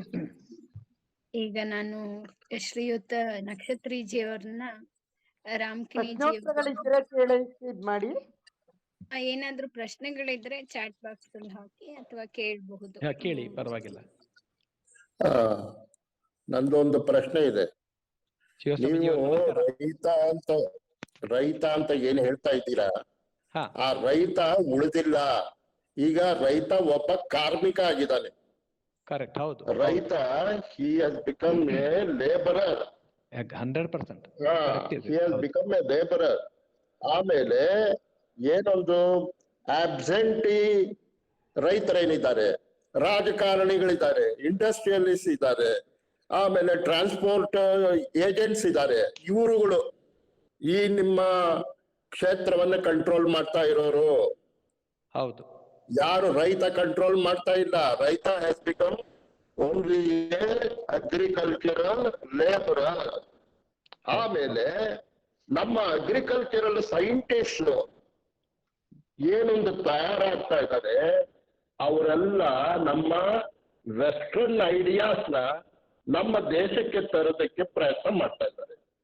ಮತ್ತೆ some of the scientist also have become agents of the western agricultural monopolies. ಏನೋ ಒಂದು ಮಲ್ಟಿ ನ್ಯಾಷನಲ್ ಕಂಪನೀಸ್ ಇದೆ. ಈಗ ನೀವು ನೋಡ್ತಾ ಇದ್ದೀರಾ, ಈ ಮಲ್ಟಿ ನ್ಯಾಷನಲ್ ಕಂಪನೀಸ್ ನ ಹೇಗೆ ಇವರು ನಮ್ಮ ರೈತರ ಮೇಲೆ ಏನು ಒಂದು ಅವರ ಗೊಬ್ಬರ ಇರ್ಬೋದು, ಬೀಜ ಇರ್ಬೋದು, ಎಲ್ಲ ವಿಷಯಕ್ಕೂ ಕೂಡ ಮಲ್ಟಿ ನ್ಯಾಷನಲ್ ಕಂಪನೀಸ್ ಮೇಲೆ ನಾವು ಡಿಪೆಂಡ್ ಆಗ್ತಾ ಇದ್ದೀವಿ. ಆಮೇಲೆ ಇವರು ಎಲ್ಲ ಏನು ಸೈಂಟಿಸ್ಟ್ ಲ್ಯಾಬೊರೇಟರಿನಲ್ಲಿ ಏನ್ ಮಾಡ್ತಾ ಇದ್ದಾರೆ, ಆ ಲ್ಯಾಬೊರೇಟರಿನಲ್ಲಿ ಮಾಡ್ತಾ ಇರೋದ್ರಿಂದ ಏನು ಪ್ರೊಡಕ್ಷನ್ ಜಾಸ್ತಿ ಮಾಡ್ಬೇಕು. ಪ್ರೊಡಕ್ಷನ್ ಜಾಸ್ತಿ ಮಾಡೋದಿಕ್ಕೆ ಅದಕ್ಕೆ ಎಲ್ಲಾ ತರದ ಕೆಮಿಕಲ್ಸ್ ಯೂಸ್ ಮಾಡಿ, ಇದು ಮಾಡಿ.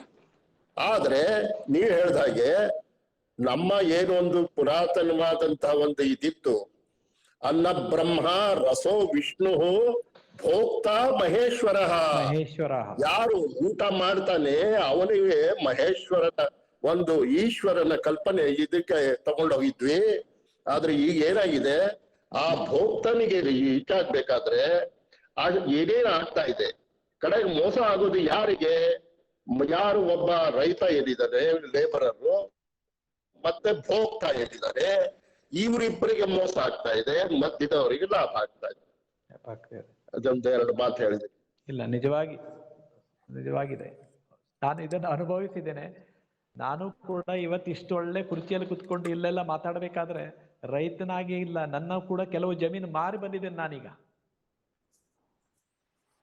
Hello sir. ನನ್ನ ದೃಷ್ಟಿಯಲ್ಲಿ ನಾವು ಹೇಳೋದಾದ್ರೆ ರೈತರ ಸ್ವಭಾವ ಅವತ್ತಿಗೂ ಹಾಗೆ ಇತ್ತು, ಇವತ್ತಿಗೂ ಹಾಗೆ ಇದೆ. ಆ ಸೌಮ್ಯತೆಯನ್ನ ಸ್ಮಾರ್ಟ್ ಆಗಿ ಉಪಯೋಗಿಸ್ಕೊಂಡ್ರೆ ವಿನಃ ಅವನಿಗೆ ಬೇಕಾದಂತ ಸವಲತ್ತು, ಅವನ ಬೆಳಗ್ಗೆ ಬೇಕಾದಂತ ಗೌರವ ಕೊಡೋದ್ರಲ್ಲಿ ನಮ್ಮ ಸಂಸ್ಕಾರವನ್ನು ಮರೆತು ಎಡವಿ ಮುಂದೆ ಹೋಗೋ ಒಂದು ದಿಕ್ಕಿನಲ್ಲಿ ನಾವು ಹೋಗ್ತಿದೀವಿ. ಅದು ರೈತರ ಒಂದು ಇದು 60-70% ಜನರ ಸಮಸ್ಯೆ ಆಗಿದ್ದರಿಂದ ಸರ್ಕಾರ ತಾನು ನಿಂತು ಒಂದು ರೈತರ ಬೆನ್ನಿಗೆ ನಿಂತು, ಆಮೇಲೆ ರೈತರ ಪ್ರಾಡಕ್ಟ್ಸ್, ರೈತರಿಗೆ ಬೇಕಂತ ಅಗ್ರಿಕಲ್ಚರಲ್ ಎಕ್ವಿಪ್ಮೆಂಟ್ಸ್ ಇದರಲ್ಲಿ ಸರ್ಕಾರನೇ ನಿಂತುಬಿಟ್ಟು ಪ್ರೈವೇಟ್ ಕಂಪನೀಸ್ ಥ್ರೂ ಮಾಡಬೇಕೇ ವಿನಃ government establishments through, Navratna through ಮಾಡಿದ್ರೆ ಇದು ಯಾವುದೇ ರೀತಿನಲ್ಲಿ ಡೆಮಾಕ್ರಸಿ ಸಿಸ್ಟಮ್ ನಲ್ಲಿ ವರ್ಕ್ ಆಗೋದೇ ಇಲ್ಲ. ಅದು ನಾವು 60 ವರ್ಷಗಳಲ್ಲಿ ಆಲ್ರೆಡಿ ನೋಡಿದ್ದೇವೆ. ಸರಿ ಇದೆ, ನನ್ಗನ್ಸುತ್ತೆ. ಸರಿ ಇದೆ ಸರ್. ನಮಸ್ತೆ. ನಮಸ್ಕಾರ ಸರ್. ಶರಣ್ ಸರ್ ಅಂತ ಮಾತಾಡ್ತಿರೋದು, ಬೆಳಗಾವಿಯಿಂದ. ನಮಸ್ಕಾರ, ಹೇಳಿ. ಮೊದಲಿಂದನೂ ನಿಮ್ಮ ಸ್ಪೀಚಸ್ ಆಗ್ಲಿ ಇದನ್ನ ನಾನೆಲ್ಲ ಕೇಳಿದೀನಿ sir. I mean very inspired with your speech sir. Actually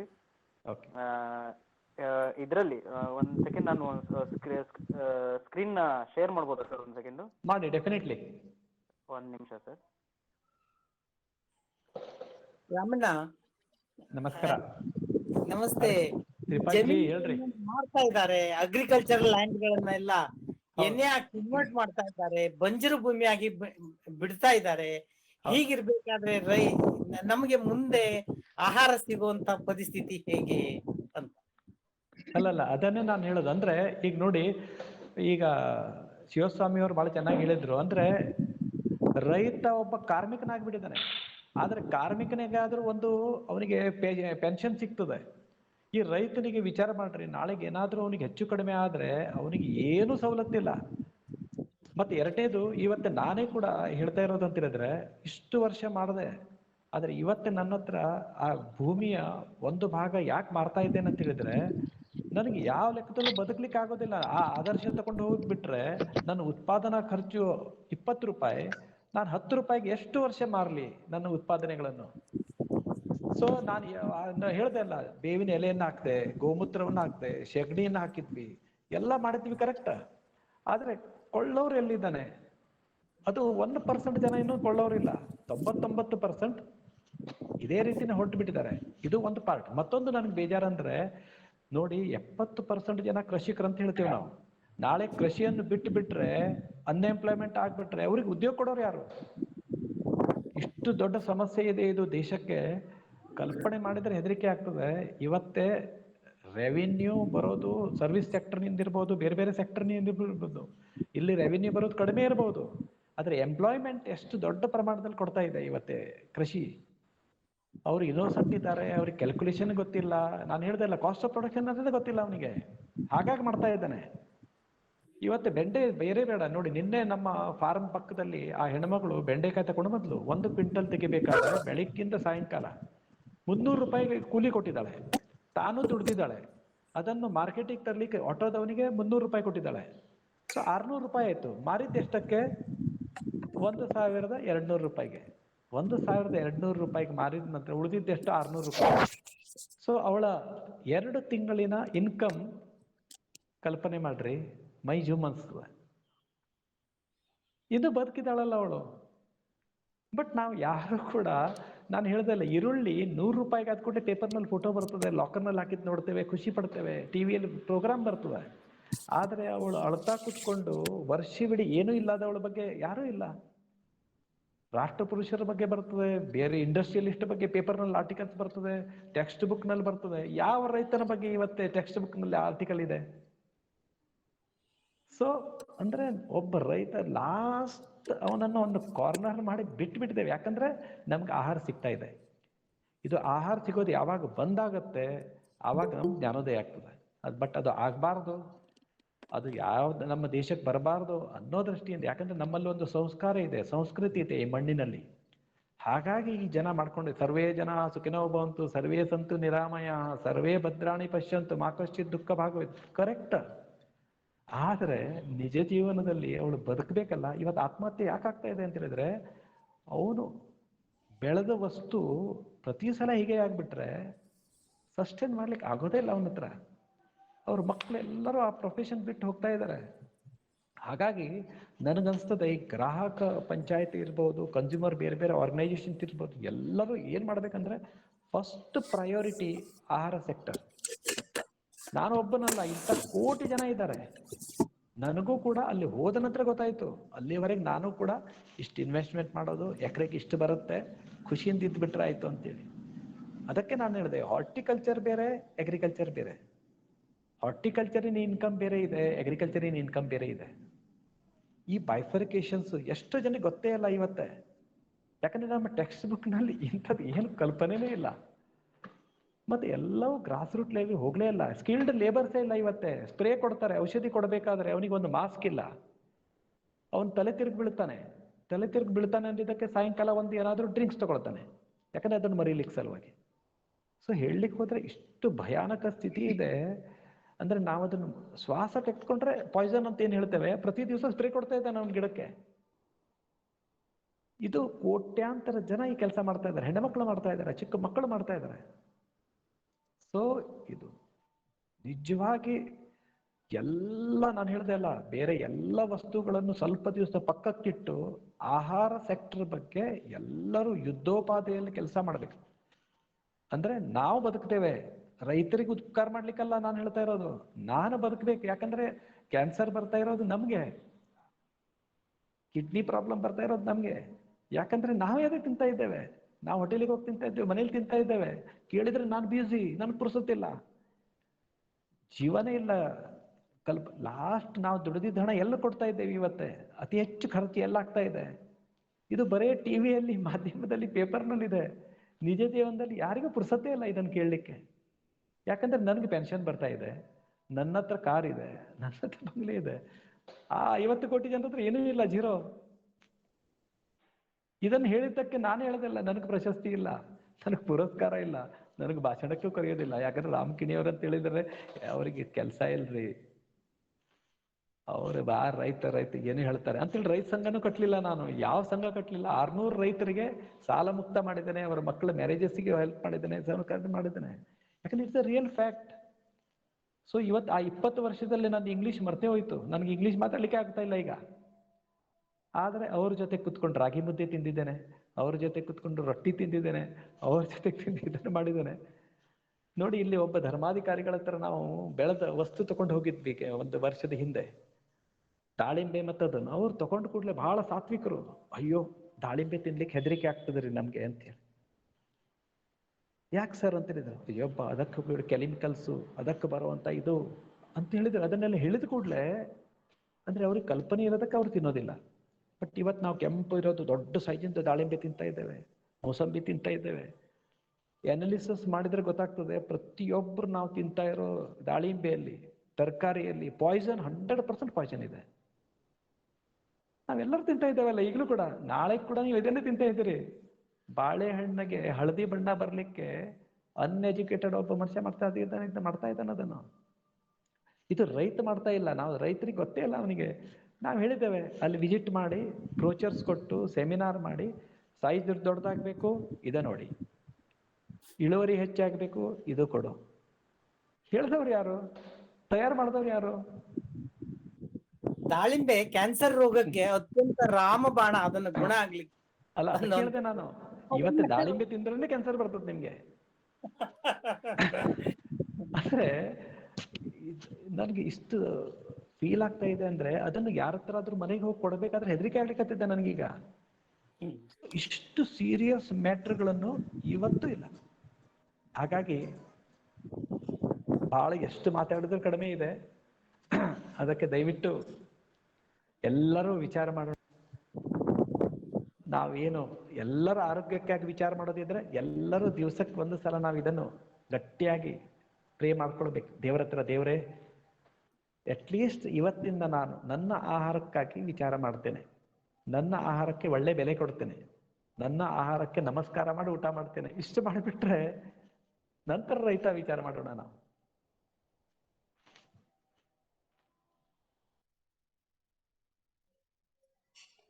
ಬಹುಶಃ ಇನ್ನೊಂದು ಪ್ರಶ್ನೆ ಇದೆ, ಹೇಳಿ.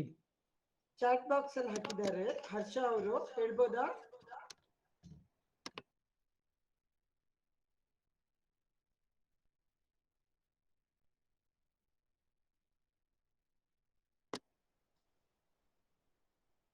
Please tell us big retail companies buying pattern.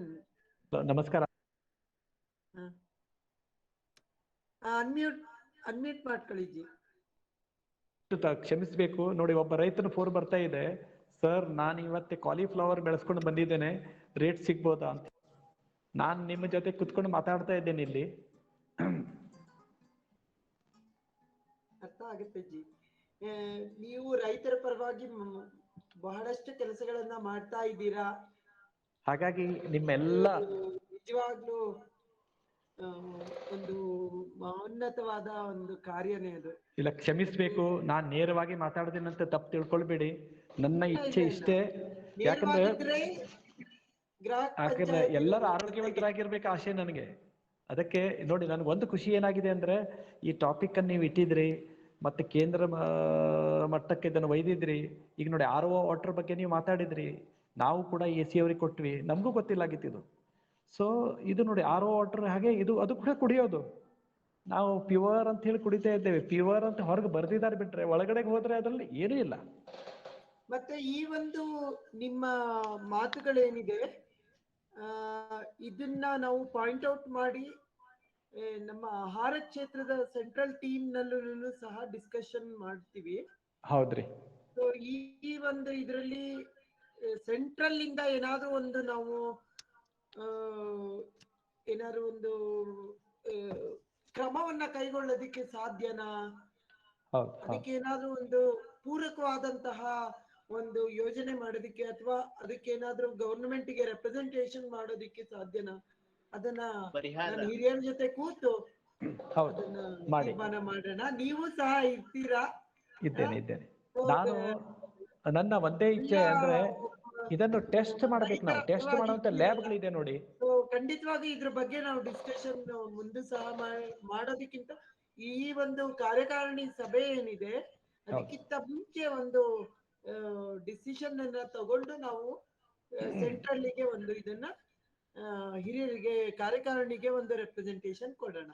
So ಆ ಬೈಠಕಲ್ಲಿ ಅದು ಒಂದು ಮೇನ್ ವಿಚಾರ ಆಗ್ಲಿ. ಇನ್ನೊಂದು ವಿಷಯ ನನಗನ್ಸುತ್ತೆ ಇದರಲ್ಲಿ ಎರಡು ಕಡೆ ತಪ್ಪಿದೆ. ಒಂದು, ನಾವು ಸರ್ಕಾರ ಮಾಡ್ಬೇಕು ಅಂತೀವಿ. ಆದ್ರೆ ಇನ್ನೊಂದು ದೃಷ್ಟಿಯಿಂದ ನೋಡಿದರೆ ಬಹುಶಃ ಬಹಳ ದೊಡ್ಡ ಅಸಂಘಟಿತ ಕ್ಷೇತ್ರ ಭಾರತದಲ್ಲಿ ಅಂದರೆ ರೈತರು. ನಿಜವಾಗಿ ನೋಡಿದ್ರೆ ಯಾರ್ಯಾರು ಸಂಘಟಿತರಿದ್ದೀವಿ ಅಂತ ಅನ್ಬಿಟ್ಟು ಮುಂದುವರೆದು ಬಂದಿರ್ತಾರೆ, ಆ ವಲಯ ಪೂರಾ ಅವರು ರೈತರಿಗೋಸ್ಕರ ಕೆಲಸ ಮಾಡೋದಿಲ್ಲ, ಸ್ವಾರ್ಥಿಗಳಾಗಿ ಅವರವ್ರನ್ನೇ ನೋಡ್ಕೊಂಡು ಬಂದಿದ್ದಾರೆ ವಿನಃ ನಿಜವಾದ ರೈತನಿಗೆ ಇಲ್ಲಿವರೆಗೆ ಬರೋದಕ್ಕೆ ಅಥವಾ ರಾಜಧಾನಿಗೆ ಬರೋದಕ್ಕೆ ಟೈಮೇ ಇಲ್ಲ. ರಾಜಧಾನಿ ಎಲ್ಲ ಡಿಸ್ಟ್ರಿಕ್ಟ್ ಹೆಡ್ ಕ್ವಾರ್ಟರ್ಸ್ ನೋಡದೆ ಇರೋ ರೈತರು ತುಂಬಾ ಜನ ಇದ್ದಾರೆ. ನಾನು ಇವತ್ತಿಗೂ ಹೇಳ್ಬೇಕು ಅಂತಂದ್ರೆ ಆ ತರದ ಪರಿಸ್ಥಿತಿ ಇದೆ.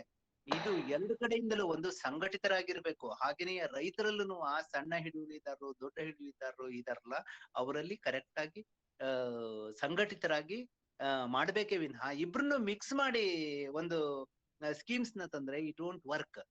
ದೊಡ್ಡ ಹಿಡುವಳಿದಾರರು ಏನ್ ಮಾಡ್ತಾರೆ, ವಿಪರೀತ ಬೆನಿಫಿಟ್ ಗಳನ್ನು ತಗೊಂಡು ದೇ ಆರ್ ಎಂಜಾಯಿಂಗ್. ಆದ್ರೆ ಸಣ್ಣ ಹಿಡುವಳಿದಾರರಿಗೆ ಇದರಿಂದ ತೊಂದರೆ ಆಗಿದೆ. ಹಾಗಾಗಿ ಅದೊಂದನ್ನ ಬೈಫರ್ಕೇಶನ್ ತುಂಬಾ ಚೆನ್ನಾಗಿ ಸರ್ಕಾರದ ಮಟ್ಟದಲ್ಲಿ ಮಾಡಿದ್ರೆ ಅವ್ರನ್ನ ಕಾನ್ಸಂಟ್ರೇಟ್ ಮಾಡಿ ಡೆಡಿಕೇಟೆಡ್ ಸ್ಕೀಮ್ಸ್, ಡೆಡಿಕೇಟೆಡ್ ಸಿಸ್ಟಮ್ ನ ಇಂಟ್ರೊಡ್ಯೂಸ್ ಮಾಡೋದಕ್ಕೆ ಅನುಕೂಲ ಆಗ್ತದೆ. ಕರೆಕ್ಟ್ ಇದೆ.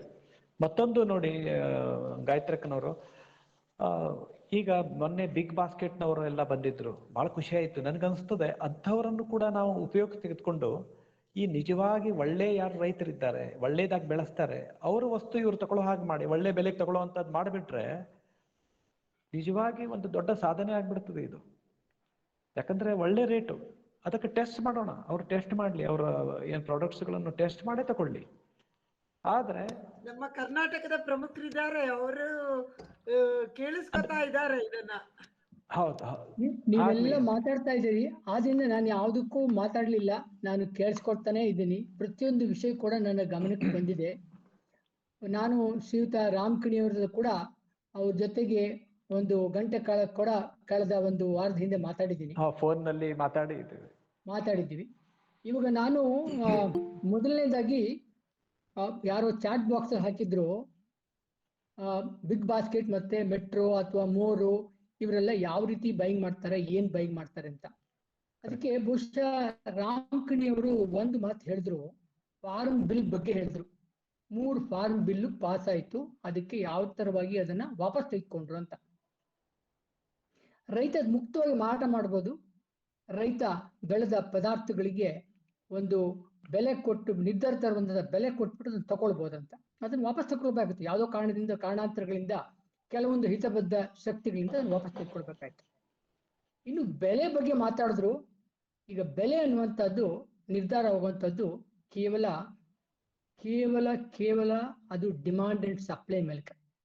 ಸಪ್ಲೈ ಯಾವಾಗ ಜಾಸ್ತಿ ಆಗುತ್ತೆ ಅವಾಗ ಡಿಮಾಂಡ್ ಅನ್ನುವಂಥದ್ದು ಅವಾಗ ಇಲ್ಲದೆ ಇದ್ರೆ ಅದರ ಬೆಲೆ ಕುಸಿತದೆ. ಇನ್ನು ಮೂರನೇದಾಗಿ ಇವಾಗ ನಮ್ಮ ಬೆಂಗಳೂರಿನ ಒಂದು ಉದಾಹರಣೆ ತಗೊಳ್ಳೋಣ. ಬೆಂಗಳೂರಿನಲ್ಲಿ 3 ಮಾರ್ಕೆಟ್ ಇದ್ದಾವೆ. ಒಂದು ಕಲಾಸಿಪಾಳ್ಯ ಮಾರ್ಕೆಟು, ಹೋಲ್ಸೇಲ್ ಮಾರ್ಕೆಟು, ಅದರಲ್ಲಿ ಸುಮಾರು 4,000 ಟನ್ ತರಕಾರಿ ಬರುತ್ತೆ. ಸುಮಾರು ಸಿಂಗನ ಅಗ್ರಹಾರ ಅಂತ ಒಂದು ಫ್ರೂಟ್ ಮಾರ್ಕೆಟ್ ಇದೆ, ಹೊಸಕೂರು ಮಾರ್ಕೆಟ್ ಅಂತ, ಅದರಲ್ಲಿ ಹೊಸೂರಿಗೆ ಅತ್ತಿಬೆಲೆ ಹತ್ರ. ಅಲ್ಲಿ ಸುಮಾರು 3,500 ಟನ್ ದಿನ ಹಣ್ಣುಗಳು ಬರ್ತವೆ. ಅದು ಹಣ್ಣು ಮಾರ್ಕೆಟ್, ಹೋಲ್ಸೇಲ್ ಮಾರ್ಕೆಟ್. ಇನ್ನು ಯಶವಂತಪುರದಲ್ಲಿ ತಮಗೆ ಗೊತ್ತಿದೆ, ಅಲ್ಲಿ ಪೊಟೆಟೊ, ಆನಿಯನ್ ಮತ್ತೆ ಗಾರ್ಲಿಕ್ ಇದೆ. ಅಲ್ಲಿ ಸುಮಾರು ಒಂದು 4,500 ಟನ್ ದಿನ ಬರುತ್ತೆ. ಅಲ್ಲಿ ಬರುತ್ತೆ ಸುಮಾರು 13,000-14,000 ಟನ್ ಗಟ್ಟಲೆ. ಇದು ಬರೀ ಮೇಜರ್ ಮಾರ್ಕೆಟ್. ಇನ್ನು ಸೆಟಲೈಟ್ ಮಾರ್ಕೆಟ್ ಬೇರೆ ಇದೆ.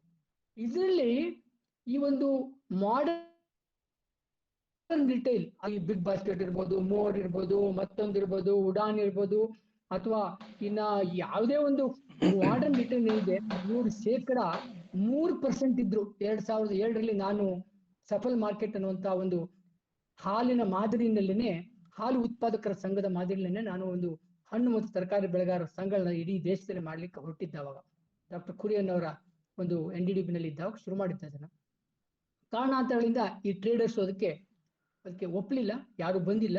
ಅವಾಗ ಡಿಜಿಟಲೈಸೇಷನ್ ಇರಲಿಲ್ಲ, ಬಹುಶಃ ಅದು ತುಂಬಾ ಬೇಗ ಆಗಿತ್ತು ಅನ್ಸುತ್ತೆ. ಈ ಒಂದು 3% ಇದ್ದಂಥದ್ದು ಇವತ್ತು ಬಿಗ್ ಬಾಸ್ಕೆಟ್ ಇರ್ಬೋದು, ಅಥವಾ ಮೋರ್ ಇರ್ಬೋದು, ಅಥವಾ ರಿಲಯನ್ಸ್ ಫ್ರೆಶ್ ಇರ್ಬೋದು, ಇವರು ಕೇವಲ 12% ಅಲ್ಲಿ ಇದ್ದಾರೆ ಇವಾಗ.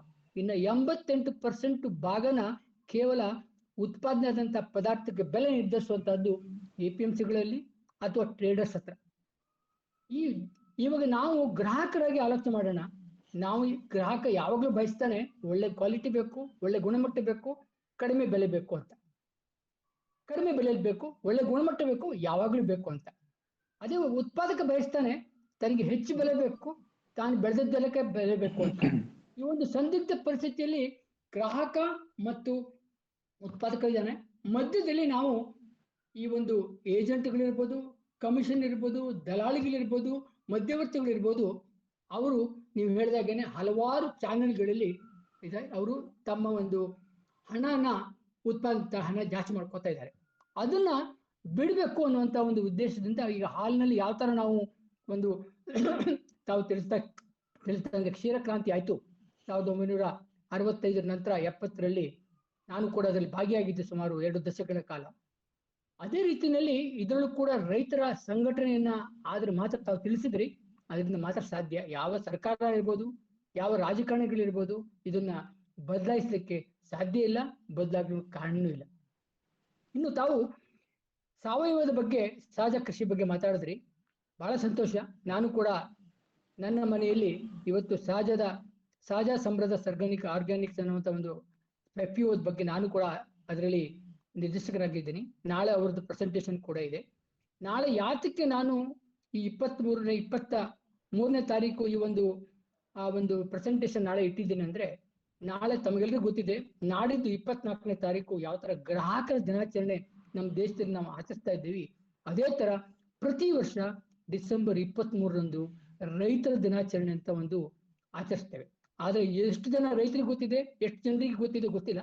ನಾನು ಪ್ರತಿ ವರ್ಷ ಆ ದಿನದಂದು ರೈತರ ಒಂದು ಸಂಘಕ್ಕೆ, ರೈತರ ಒಂದು ಇದಕ್ಕೆ ಹೋಗ್ಬಿಟ್ಟು ಅಲ್ಲಿನ ಒಂದು ಸಮಾರಂಭದಲ್ಲಿ ರೈತರ ಜೊತೆ ಬೆಳೆಸ್ತೀನಿ. ಕಳೆದ ಹಲವಾರು ವರ್ಷಗಳಿಂದ ನಾನು ಹೋಗ್ತಾ ಇದ್ದೀನಿ.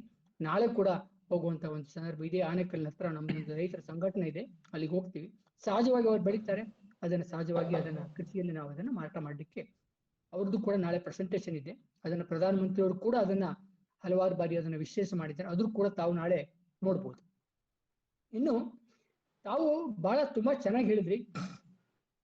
ಇವತ್ತು ಒಂದು ತಮಾಷೆಗೆ ಇದನ್ನ ಯಾರು ಸೀರಿಯಸ್ ತಗೋಬೇಡಿ, it is just for joke. ಮನೆಯಲ್ಲಿ ಮಕ್ಕಳಿದ್ರೆ, ಜಾಸ್ತಿ ಚೆನ್ನಾಗಿ ಓದೋನಿದ್ರೆ, ಅವನು ಓದವನು ಪಾಸ್ ಆದ ತಕ್ಷಣ ಅವನ್ನ ಇಂಜಿನಿಯರು, ಡಾಕ್ಟ್ರು, ಸೈಂಟಿಸ್ಟು ಆಗ್ತಾನೆ. ಇನ್ನು ಸ್ವಲ್ಪ 70-80% ಇದ್ರೆ ಅವನು ಮ್ಯಾನೇಜ್ಮೆಂಟ್ ಗ್ರಾಜ್ಯುಯೇಟ್ ಆಗ್ತಾನೆ, ಅಥವಾ IAS ಮಾಡ್ತಾನೆ, ಅಥವಾ ಇನ್ನೊಂದು ಮಾಡ್ತಾನೆ. ಬಟ್ ಅವನು ಈ ಡಾಕ್ಟರ್ ಇಂಜಿನಿಯರ್ ಆದವ್ರನ್ನ ಅವ್ರಿಗೆ ರಿಪೋರ್ಟ್ ಮಾಡ್ತಾನೆ. ಅದ್ರ ನಂತರ ಯಾರು 35-40% ಇದ್ದಾರೆ, ಅವರು ವಿಜ್ಞಾನಿಯೂ ಆಗಲ್ಲ, IAS ಆಗಲ್ಲ, ಅವರು ರಾಜಕೀಯಕ್ಕೆ ಬರ್ತಾರೆ. ಬಟ್ ಇವರಿಬ್ರು ಅವ್ರಿಗೆ ರಿಪೋರ್ಟ್ ಮಾಡ್ತಾರೆ. ಆದ್ರೆ ಕೊನೆಯದಾಗಿ ಒಬ್ರು ಇರ್ತಾರೆ, ಅವ್ರು ಏನೂ ಓದೋದಿಲ್ಲ, ಅವ್ರೆಲ್ಲರೂ ಇವ್ರಿಗೆ ಹೋಗಿ ನಮಸ್ಕಾರ ಮಾಡ್ತಾರೆ. ಇದು ಇವತ್ತಿನ ಒಂದು, ಅದು ನಾನು ಸುಮ್ಮನೆ ತಮಾಷೆಗಾಗಿ ಹೇಳಿದೆ, ಯಾರು ಅದನ್ನು ಸೇರಿಸ ತಕೋಬೇಡಿ. ಸೊ ನಾವು ನೀವು ಹೇಳ್ದಂಗೆ ವಿದ್ಯೆ ಮಾಡಿದವರು ಅದನ್ನ ಉಪಯೋಗಿಸ್ಕೊತಾ ಇಲ್ಲ. ಅಗ್ರಿಕಲ್ಚರ್ ಗ್ರಾಜ್ಯುಯೇಟ್ಸ್ ಆದವರು ಕೃಷಿಗೆ ಹೋಗ್ತಾ ಇಲ್ಲ. ಇದು ಯಾತಕ್ಕೆ ಆಗ್ತಾ ಇದೆ ನಮ್ಗೆಲ್ಲ ಗೊತ್ತಿದೆ. ಅರ್ಬನೈಸೇಷನ್, ನಮ್ಮೆಲ್ಲರ ಲಕ್ಸುರಿಯಸ್ ಲೈಫ್, ನಮ್ಮ ಲೈಫ್ ಸ್ಟೈಲಿಗೋಸ್ಕರ ನಾವು ಅದನ್ನ ಹುಡ್ಕೊಂಡು ಹೋಗ್ತಾ ಇದ್ದೀವಿ. ಸೊ ಇಂಥ ಒಂದು ಪರಿಸ್ಥಿತಿಯಲ್ಲಿ ಹಲವಾರು, ಟೊಮೆಟೊ ಬಗ್ಗೆ ಹೇಳಿದ್ರಿ. ಹೌದು, ಯಾಕಂದ್ರೆ ಟೊಮೆಟೊ ಅನ್ನುವಂಥದ್ದು ಅದು ಶೀತಲ ವಾತಾವರಣದಲ್ಲಿ ಬೆಳೀತದೆ. ನವೆಂಬರ್-ಡಿಸೆಂಬರ್ನಲ್ಲಿ ಎಲ್ಲರೂ ಹಾಕ್ತಾರೆ. ಅದನ್ನ ಅತಿ ಹೆಚ್ಚಾಗಿ ನಮ್ಮ ಕೋಲಾರದಲ್ಲಿ ಬೆಳೀತಾರೆ, ಅಥವಾ ನಾಸಿಕ ಬೆಳೆದಿರ್ತಾರೆ, ನಾರಾಯಣಗಾಂವಲ್ಲಿ ಬೆಳೀತಾರೆ. ಇದು ಇಡೀ ದೇಶದಿಂದ ಹೋಗುತ್ತೆ. ಬೇರೆ ಮಳೆಗಾಲದಲ್ಲಿ ಬೆಳೆದಂತಕ್ಕಂಥದ್ದು ಅದು ಹೆಚ್ಚು ಬೆಳಿಲಿಕ್ಕೆ ಆಗುದಿಲ್ಲ. ಅದು ಬೆಳೆದಂಥದ್ದು ನವೆಂಬರ್-ಡಿಸೆಂಬರಲ್ಲಿ ನಾಟಿ ಮಾಡಿದಂಥದ್ದು ಅಥವಾ ಟ್ರಾನ್ಸ್ಪ್ಲಾಂಟ್ ಮಾಡಿದಂಥದ್ದು ಜನವರಿ-ಫೆಬ್ರವರಿ-ಮಾರ್ಚ್ ವರೆಗೆ ಬರುತ್ತೆ ಕ್ರಾಪ್. ಹಾಗಾದ್ರೆ ಎಲ್ಲರೂ ತಮ್ಮ ಬೆಳೆಗಳಿಗೆ ಹಾಕ್ತಾರೆ. ಉತ್ಪಾದನೆ ಜಾಸ್ತಿ ಆಗುತ್ತೆ, ₹5 ₹6 ಆಗುತ್ತೆ. ರೈತನಿಗೆ ಸಿಗುತ್ತೆ, ಅಥವಾ ಬೆಲೆ ಕೂಡ 8 ರೂಪಾಯಿ 10 ರೂಪಾಯಿ ಸಿಗುತ್ತೆ. ಆವಾಗ ಕೆಚಪ್ ಮಾಡ್ತಾರೆ, ಪಲ್ಪ್ ಮಾಡ್ತಾರೆ, ಅದನ್ನ ಮಾಡಿ ಉತ್ಪಾದನೆ ಮಾಡ್ತಾರೆ, ಅದನ್ನ ಉಪಯೋಗಿಸ್ಕೊತಾರೆ. ತದನಂತರ ಬೆಳೆನೂ ಇರಲ್ಲ. ಯಾತಕ್ಕಂದ್ರೆ ಬೆಳೆ ಬೆಳೆಯುವುದು ಕಷ್ಟ, ಸಮರ್ ಬರುತ್ತೆ, ಹಲವಾರು ಕೀಟಗಳು ರೋಗಗಳು ಬರುತ್ತೆ. ಇದನ್ನೆಲ್ಲ ಹಲವಾರು ಸಮಸ್ಯೆಗಳಿಂದಾಗಿ ಉತ್ಪಾದನೆನೂ ಕಡಿಮೆ ಇರುತ್ತೆ, ಬೇಡಿಕೆ ಅಷ್ಟೇ ಇದ್ದೇ ಇರುತ್ತೆ. ಇದೆಲ್ಲ ವಿಷಯಗಳು, ಹಲವಾರು ವಿಷಯಗಳನ್ನ ತಾವು ಮಂಡನೆ ಮಾಡಿದ್ದೀರಿ. ನನಗೆ ತುಂಬಾ ತುಂಬಾ ತುಂಬಾ ತುಂಬಾ ತಮ್ಮ ಒಂದು ಸರಳವಾದ, ತುಂಬಾ ಕ್ರಿಯಾಶೀಲವಾದಂತ ತಮ್ಮ ಮಾತನ್ನು ಕೇಳಿ ತುಂಬಾ ಖುಷಿ ಆಯ್ತು. ವೃತ್ತಿಯಲ್ಲಿ ಉಪನ್ಯಾಸಕರಾಗಿ, ಲೇಖಕರಾಗಿ, ಕೃಷಿ ಬಗ್ಗೆ ಸಂಶೋಧಕರಾಗಿ, ಹಾಗೂ ನಿಮ್ಮ ಒಂದು ದೇಶದ ಒಂದು ನಮ್ಮ ಪ್ರಸಿದ್ಧಿ ಔಷಧಿ ಮತ್ತು ಸುಗಂಧ ದ್ರವ್ಯಗಳ ಉತ್ಪಾದಕರ ಒಕ್ಕೂಟದ ಒಬ್ಬರು ಸದಸ್ಯರಾಗಿ ನಮ್ಮೆಲ್ಲರಿಗೂ ಸುಗಂಧವನ್ನ ಇವತ್ತು ಬೀರಿದ್ದೀರಿ. ಈ ಒಂದು ಕೃಷಿಯ ಬಗ್ಗೆ ತಿಳಿಸಿಕೊಟ್ಟಿದ್ದೀರಿ. ನಿಮಗೆ ಅನಂತ ಧನ್ಯವಾದಗಳು ನಮ್ಮ ಇವತ್ತಿನ ಒಂದು ಗ್ರಾಹಕ ಪಂಚಾಯತ್ ವೇದಿಕೆ ಪರವಾಗಿ. ನಮಸ್ಕಾರಗಳು. ದಯವಿಟ್ಟು ಮರಿಬೇಡಿ, ನಾಳೆ 23ನೇ ತಾರೀಕು ರೈತ ದಿನಾಚರಣೆ. ಅದನ್ನ ಅಟ್ಲೀಸ್ಟ್ ನಾವು ABGP ಮೂಲಕ ಅದರಿಂದ ನಾಳೆ 3 ಪ್ರೆಸೆಂಟೇಶನ್ ಇಟ್ಟಿದ್ದೀನಿ. ಅದನ್ನ ನೋಡಿ ಯಾವ ತರ ಒಂದು ಸಕ್ಸಸ್ ಸ್ಟೋರೀಸ್ ನಡೀತದೆ ಅನ್ನೋದನ್ನ ತಾವು ತಿಳ್ಕೊಬಹುದು. ನಾಳೆ ಅದ್ರ ಬಗ್ಗೆ ಮಾತಾಡಬಹುದು. ಓಕೆ, ನಮಸ್ಕಾರ. ಶಿವಸ್ವಾಮಿ ಅವರಿಗೂ, ಆಮೇಲೆ ಪ್ರಸಾದ್ ಅವರಿಗೂ, ಶ್ರೀಯುತ ಪನ್ನಗರಾಜ್ ಅವರಿಗೂ, ಗಾಯತ್ರಿ ಅವರಿಗೂ, ನಾಡಿಗ್ಜಿ ಅವರಿಗೂ, ಮತ್ತೆ ಎಲ್ರಿಗೂ ಈ ಇವತ್ತಿನ ಒಂದು ವಿಶೇಷವಾದಂತ ಒಂದು ರೈತರ ಬಗ್ಗೆ ಕಾಳಜಿಯನ್ನು ತೋರಿಸಿ ಅದ್ರ ಬಗ್ಗೆ ತಿಳಿಸಿದ್ದಕ್ಕೆ, ನಾನು ಒಬ್ಬ ರೈತರ ಮಗನಾಗಿ ರೈತರಿಗೋಸ್ಕರವಾಗಿ ಸುಮಾರು 41 ವರ್ಷದಿಂದ ಬಹುಶಃ ಕೆಲಸ ಮಾಡ್ತಾ ಇದ್ದರಿಂದ ನನಗೂ ಕೂಡ ಅದ್ರ ಬಗ್ಗೆ ಕಾಳಜಿ ಹೆಚ್ಚಿದೆ. ತುಂಬಾ ಧನ್ಯವಾದಗಳು ರಾಮ್ ಕಿಣಿ ಅವರಿಗೆ. ನಮಸ್ಕಾರ. ಯಾರು ಪ್ರಶ್ನೆ ಇದೆ ಅಂತ ಹೇಳಿದ್ರು? ಸಣ್ಣ ಪ್ರಶ್ನೆ. ದಯವಿಟ್ಟು ನಂಗೆ ಕ್ಷಮಿಸಿ, ನಾನು ಇಲ್ಲೇ ಶೇಷಾದ್ರಿ ಅವರ ಪುಸ್ತಕದ ಬಿಡುಗಡೆ ಕಾರ್ಯಕ್ರಮದಲ್ಲಿದ್ದೆ, ಅದಕ್ಕೆ ತಮ್ಮ ಹತ್ರ ಅವಾಗ ಕೇಳೋದಕ್ಕಾಗ್ಲಿಲ್ಲ. ಅಷ್ಟೊತ್ತಿಗೆ ಇವರು ವಂದನಾರ್ಪಣೆ ಹೇಳ್ತಾ ಇದ್ರು. ಈಗ ನಂದು ಏನಪ್ಪ ನೇರ ಪ್ರಶ್ನೆ ಅಂದ್ರ, ತಾವು ರೈತರು ಮತ್ತು ಸಾವಯವದ ಬಗ್ಗೆ ಹೇಳಿದ್ರಿ. ಕೇಳಿಸ್ತಾ ಇದೆನಾ? ಹಲೋ, ಕೇಳಿಸ್ತಾ ಇದೆ, ಹೇಳಿ. ತಾವು ರೈತರ ಬಗ್ಗೆ ಮಾತಾಡ್ತಾ ಇದ್ರಿ. ತಾವು ಮೂಲತಃ ಶಿರಸಿಯವರಾಗಿರೋದ್ರಿಂದ ತಮಗೆ ಕೃಷಿ ಮತ್ತು ಸಾವಯವದ ಬಗ್ಗೆ ಸಾಕಷ್ಟು ತಮಗೆ ಪರಿಚಯ ಇದ್ದೇ ಇರುತ್ತೆ. ಕೃಷಿಕರು ಹೌದು, ಮತ್ತು ಕೃಷಿಕರ ನಡುವೆ, ಬೆಳೆಗಾರರ ನಡುವೆ ಕೆಲಸ ಮಾಡದಂತವ್ರು ಹೌದು. ಈಗ ನನಗ್ ಬಂದಿದ್ ಪ್ರಶ್ನೆ ಏನಪ್ಪಾ ಅಂತಂದ್ರ, ಸಾವಯವ ಇದನ್ನ ಗುರ್ಸೋದ್ ಹೆಂಗೆ? ಒಳ್ಳೆ ಪ್ರಶ್ನೆ ಇದೆ. ಮತ್ತೆ ನಾನು ಇದು ಬಹಳ ಮಂದಿಗೆ ಪ್ರಶ್ನೆ ಕೇಳಿದ್ದೀನಿ, ಸಾವಯವ ತಜ್ಞರಿಗೆಲ್ಲ ಪ್ರಶ್ನೆ ಕೇಳಿದ್ದೀನಿ, ಎಲ್ರದ್ದು ಅಲ್ಲಿ ನಿಂತು ಬಿಟ್ಟಿದೆ ಅದು ವಿಷಯ. ಇಲ್ಲ, ತುಂಬಾ ಒಳ್ಳೆ ಪ್ರಶ್ನೆ ಕೇಳಿದ್ರಿ, ಬಹಳ ಖುಷಿ ಆಯ್ತು. ಅಂದ್ರೆ ನಾನು ಕೂಡ ಕಳೆದ 2-3 ತಿಂಗಳಿಂದ ಅದೇನು ಹೇಳಿದ್ದೆ, ಅಂದ್ರೆ ಗ್ರಾಹಕ ಪಂಚಾಯತ್ ಇದರ ಕಾರ್ಯಕ್ರಮದಲ್ಲಿ ಹೌದು. ಅಂದ್ರೆ ಏನಾಗಿದೆ, ನಾನು ಇವತ್ತೇ ಬರೇ ಮಲೆನಾಡಿನಲ್ಲಿ ಕೃಷಿ ಮಾಡ್ತಾ ಇಲ್ಲ. ನಾನು ಚಿತ್ರದುರ್ಗ ಜಿಲ್ಲೆ ಮತ್ತೆ ಕೊಪ್ಪಳ ಜಿಲ್ಲೆಗಳಲ್ಲಿ ಕೃಷಿ ಮಾಡ್ತಾ ಇದ್ದೇನೆ, ಸ್ವಂತ ಜಮೀನು ಖರೀದಿ ಮಾಡಿದ್ದೇನೆ. ಮತ್ತೆ ಎರಡನೇದಂದ್ರೆ, ಈಗ ಟೆಸ್ಟಿಂಗ್, ನಾನು ಅದನ್ನೇ ಹೇಳಿದೆ, ಗಾಯತ್ರಕ್ನವ್ರ ಹತ್ರ ಕೂಡ ಅದನ್ನು ಮಾತಾಡಿದ್ವಿ ನಾವು. ಈಗ ಏನ್ ಅವಶ್ಯಕತೆ ಇದೆ ಅಂದ್ರೆ, ಪ್ರತಿಯೊಬ್ಬ ಕನ್ಸ್ಯೂಮರ್ ನಾನ್ ತಗೊಂಡ ತರಕಾರಿ ಸೇಫ್ ಇದೆಯೋ ಇಲ್ಲ ಅಂತ ಗೊತ್ತಾಗುವಂತ ಲ್ಯಾಬೊರೇಟರಿಗಳು ಎಲ್ಲಿವರೆಗೆ ಬರೋದಿಲ್ಲ, ಊರುಗಳಲ್ಲಿ, ಗ್ರಾಮಾಂತರಗಳಲ್ಲಿ, ಅಲ್ಲಿವರೆಗೆ ಇದಕ್ಕೆ ಉತ್ತರ ಸಿಗೋದಿಲ್ಲ. ಯಾಕಂದ್ರೆ ಈ ಆರ್ಗ್ಯಾನಿಕ್ ಫಾರ್ಮಿಂಗ್ ಅಂತ ಸರ್ಟಿಫಿಕೇಟ್ ಕೊಡ್ತಾ ಇದ್ದಾರೆ, ಬಟ್ ಆರ್ಗ್ಯಾನಿಕ್ ಫಾರ್ಮ್ ಮಾಡಿದ ಬಗ್ಗೆ ಸರ್ಟಿಫಿಕೇಟ್ ಯಾವ ರೀತಿ ಸಿಗ್ತಾ ಇದೆ ಅಂತ ಹೇಳಲಿಕ್ಕೆ ಹೋದ್ರೆ ಅದಕ್ಕೆ ಒಂದು ಪ್ರೋಗ್ರಾಮ್ ಮಾಡ್ಬೋದು. ಅಷ್ಟು ಡೇಂಜರಸ್ ಇದೆ. ಯಾಕಂದ್ರೆ ಯಾರಿಗ್ ಬೇಕಾದ್ರೆ ಸರ್ಟಿಫಿಕೇಟ್ ಕೊಡ್ತಾ ಇದ್ದಾರೆ ಈಗ ಕೆಲವು ಕಡೆಗೆ. ಹಾಗಾಗಿರೋದ್ರಿಂದ ನಾವು ಸೇಫ್ ಇದೆಯೋ ಇಲ್ಲ, ಈಗ ಹಾಲಿಗೆ ಹೇಗೆ ಪರೀಕ್ಷೆ ಮಾಡ್ತೇವೆ ಹಾಗೆ ತರಕಾರಿ ಮತ್ತು ಹಣ್ಣುಗಳನ್ನು, ಈಗ ನೋಡಿ, ನಮ್ಗೆ ಹೊಟ್ಟೆಗೆ ಏನಾದ್ರೂ ಆದ್ರೆ ನಾವು ಎಕ್ಸ್ರೇ ಮಾಡ್ಕೊಳ್ತೇವೆ, ECG ಮಾಡ್ಕೊಳ್ತೇವೆ, ಪ್ರತಿಯೊಂದು ಊರಲ್ಲಿ ಇದೆ ಇವತ್ತೆ. ಆದರೆ ರೋಗ ಬಂದ ನಂತರ ಆಯ್ತು. ನಾನು ಹೇಳಿದ ಈ ಹಣ್ಣುಗಳನ್ನು ಮತ್ತು ತರಕಾರಿಗಳನ್ನು ಚೆಕ್ ಮಾಡುವಂತ ಇದು ಪ್ರತಿಯೊಂದು ಗ್ರಾಮ ಮಟ್ಟಕ್ಕೆ ಬರಬೇಕು. ಆವಾಗ ಆರ್ಗ್ಯಾನಿಕ್ ಮತ್ತು ಇನ್ಆರ್ಗ್ಯಾನಿಕ್ ಇದರ ಸತ್ಯ ಹೊಳಗ್ ಬಿಡ್ತದೆ. ಇಲ್ಲ ಅಂದ್ರೆ ಲೇಬಲ್ ಹಚ್ಚೋದು, ಆರ್ಗ್ಯಾನಿಕ್ ಅಂತ ಕೊಡೋದು, ಅದನ್ನ ನಾವು ಹೆಚ್ಚು ಹಣ ಕೊಟ್ಟು ತಿನ್ನೋದು, ನೋಡಿದ್ರೆ ಅದು ಆರ್ಗ್ಯಾನಿಕೇ ಅಲ್ಲ. ಇದು ಒಂದು ದೊಡ್ಡ ಜಾಲ ನಡೀತಾ ಇದೆ. ನಮ್ಮಲ್ಲಿ ಸಿರ್ಸಿಯಲ್ಲಿ ವಿವೇಕಾನಂದ ಅಂತ ಇದಾರಲ್ಲ, ಈ ಸಾವಯವ ತಜ್ಞರ ಪೈಕಿ ಒಬ್ರು, ಸಾವಯವ ಬೆಳೆಗಾರರ ಪೈಕಿ ಒಬ್ರು. ಅಲ್ಲ, ಅಂದ್ರೆ ನಾನು ಯಾರ ವೈಯಕ್ತಿಕವಾಗಿ ಏನು ಮಾತಾಡ್ತಾ ಇಲ್ಲ. ನನ್ನ ಇಚ್ಛೆ ಏನಂತ ಹೇಳಿದ್ರೆ, ನಾನು ಯಾರು ಸಾವಯವ ಅಂತ ಕೊಡ್ತಿರಲ್ಲ ವಸ್ತು, ಅದು ಟೆಸ್ಟ್ ಆಗ್ಬೇಕಂತ ಹೇಳೋನ್ ನಾನು. ಇದನ್ನ ಈಗ ನಮಗೆ ಈಗ ಇವತ್ತು ಬೆಳಗ್ಗೆ ಟೆಸ್ಟ್ ಕೊಟ್ರೆ ಸಂಜೆಗೆ ನಮ್ಗೆ ರಿಸಲ್ಟ್ ಬೇಕು. ಕರೆಕ್ಟ್. ಬಹಳ ಲೇಟ್ ಅಂದ್ರೆ ಸಂಜೆಗೆ ರಿಸಲ್ಟ್ ಬೇಕು. ಅದು ಏನಾಗ್ತಾ ಇದೆ ನೋಡಿ, ಎರಡು ತಾಸು ಸಾಕು ನಮ್ಗೆ. ಹೌದು, ಇವತ್ತು ಏನಾಗಿದೆ ಈಗ ನೋಡಿ, ನಾನು ಸಿರ್ಸಿಯಲ್ಲಿದ್ದೇನೆ, ಚಿತ್ರದುರ್ಗದಲ್ಲಿದ್ದೇನೆ, ದಾವಣಗೆರೆಯಲ್ಲಿದ್ದೇನೆ, ಕೊಪ್ಪಳದಲ್ಲಿದ್ದೇನೆ ಅಂತ ತಿಳ್ಕೊಳ್ಳೋಣ. ನನಗೆ ಬೆಂಡೆಕಾಯಿ ಪರ್ಚೇಸ್ ಮಾಡಿದೆ, ಪ್ರಾಬ್ಲಮ್ ಬಂತು, ನಾನು ಬೆಂಗಳೂರಿಗೆ ಕಳಿಸ್ಬೇಕು, ಅದು ರಿಪೋರ್ಟ್ ಬರಬೇಕು. ಅದರ ನಂತರ ಗ್ರಾಹಕ ವೇದಿಕೆಯಿಂದ ನನಗೆ ಇದನ್ನು ಸಿಗೋವರೆಗೆ 1 ವಾರ ಆಯ್ತು. ಆ ಬೆಂಡೆಕಾಯಿ ಕೊಳತು ಇರೋದೇ ಅಲ್ಲ. ಅದಕ್ಕೆ ಯಾರು ನೋಡಿ, ತರಕಾರಿ ಪರ್ಚೇಸ್ ಮಾಡ್ಲಿಕ್ಕೆ ಹೋದ್ರೆ ಬಿಲ್ ಕೊಡೋದಿಲ್ಲ, ಎಲ್ಲೂ ಕೂಡ ಬಿಲ್. ಆವಾಗ ಇದನ್ನ ಪ್ರೂವ್ ಮಾಡ್ತೀರಿ ಹೇಗೆ? ಸೊ ಹಾಗಾಗಿ ನಾನು ಗ್ರಾಹಕ ಏನ್ ಮಾಡ್ಬೇಕಂದ್ರೆ, ನಾನು ತಿನ್ನೋ ವಸ್ತು ಸರಿ ಇದೆ ಇಲ್ಲ ಅನ್ನೋ ಜವಾಬ್ದಾರಿ ನನ್ನ ಮೇಲೆ ಬರ್ಬೇಕು ಫಸ್ಟ್. ಇಲ್ಲ ನಾನು ಇದನ್ನ ಪರ್ಚೇಸ್ ಮಾಡಬಾರ್ದು ಅಂತ ಬರ್ಬೇಕು. ಆವಾಗ ಏನ್ ಮಾಡ್ತಾನಂದ್ರೆ ಮಾರಾಟಗಾರ ಹುಷಾರಾಗ್ತಾನೆ. ಓಹೋ, ಈ ಗ್ರಾಹಕನಿಗೆ ಬುದ್ಧಿ ಇದೆ, ಇವನು ಟೆಸ್ಟ್ ಮಾಡಿ ತಗೊಳ್ತಾನೆ ಅಂತ ಹೇಳಿದ ಕೂಡಲೇ ಒಳ್ಳೆ ವಸ್ತು ಮಾತ್ರ ಇಡ್ತಾನೆ. ಇಲ್ಲ ಅಂದ್ರೆ ಡುಪ್ಲಿಕೇಟ್. ಇದು ಏನಾಗಿದೆ ಅಂದ್ರೆ ಎಲ್ಲರೂ ಡುಪ್ಲಿಕೇಟ್ ಮಾಡ್ತಾರಲ್ಲ, ಹಾಗೆ ಆಗಿದೆ ಇದು. ಆದ್ರೆ ಬೆಕ್ಕಿಗೆ ಗಂಟೆ ಕಟ್ಟೋರು ಯಾರು? ಈ ಟೆಸ್ಟ್ ಮಾಡುವಂತ ಲ್ಯಾಬ್ಗಳು ಯಾರು ಕೊಡ್ಬೇಕು? ಅದು ಎಲ್ಲಿವರೆಗೆ ಬರೋದಿಲ್ಲ, ನಾವು ಲೇಬಲ್ಗಳನ್ನು ನಂಬಿ ತಿನ್ನೋದು. ಅದು ಆರ್ಗ್ಯಾನಿಕ್ ಲೇಬಲ್ ಹಚ್ಚಿದ್ರೆ ಹೆಚ್ಚು ರೇಟ್ ಕೊಟ್ಟು ನಂಬಿ ತಿನ್ನೋದು. ಅಲ್ಲಿ ಆರ್ಗ್ಯಾನಿಕ್ ಇರೋದೇ ಇಲ್ಲ. ಕೇವಲ 100% ನಲ್ಲಿ 10% ಆರ್ಗ್ಯಾನಿಕ್ ಇದೆ, 90% ಬೋಗಸ್ ಇದೆ. ಆದ್ರೆ ಇದಕ್ಕೆ ಏನಾಗ್ತದೆ, ಇದನ್ನು ಪ್ರೂವ್ ಮಾಡ್ಲಿಕ್ಕೆ ಹೋದ್ರೆ ನಮ್ಮ ಹತ್ರ ಲ್ಯಾಬ್ ಇಲ್ಲ ಅಲ್ಲ.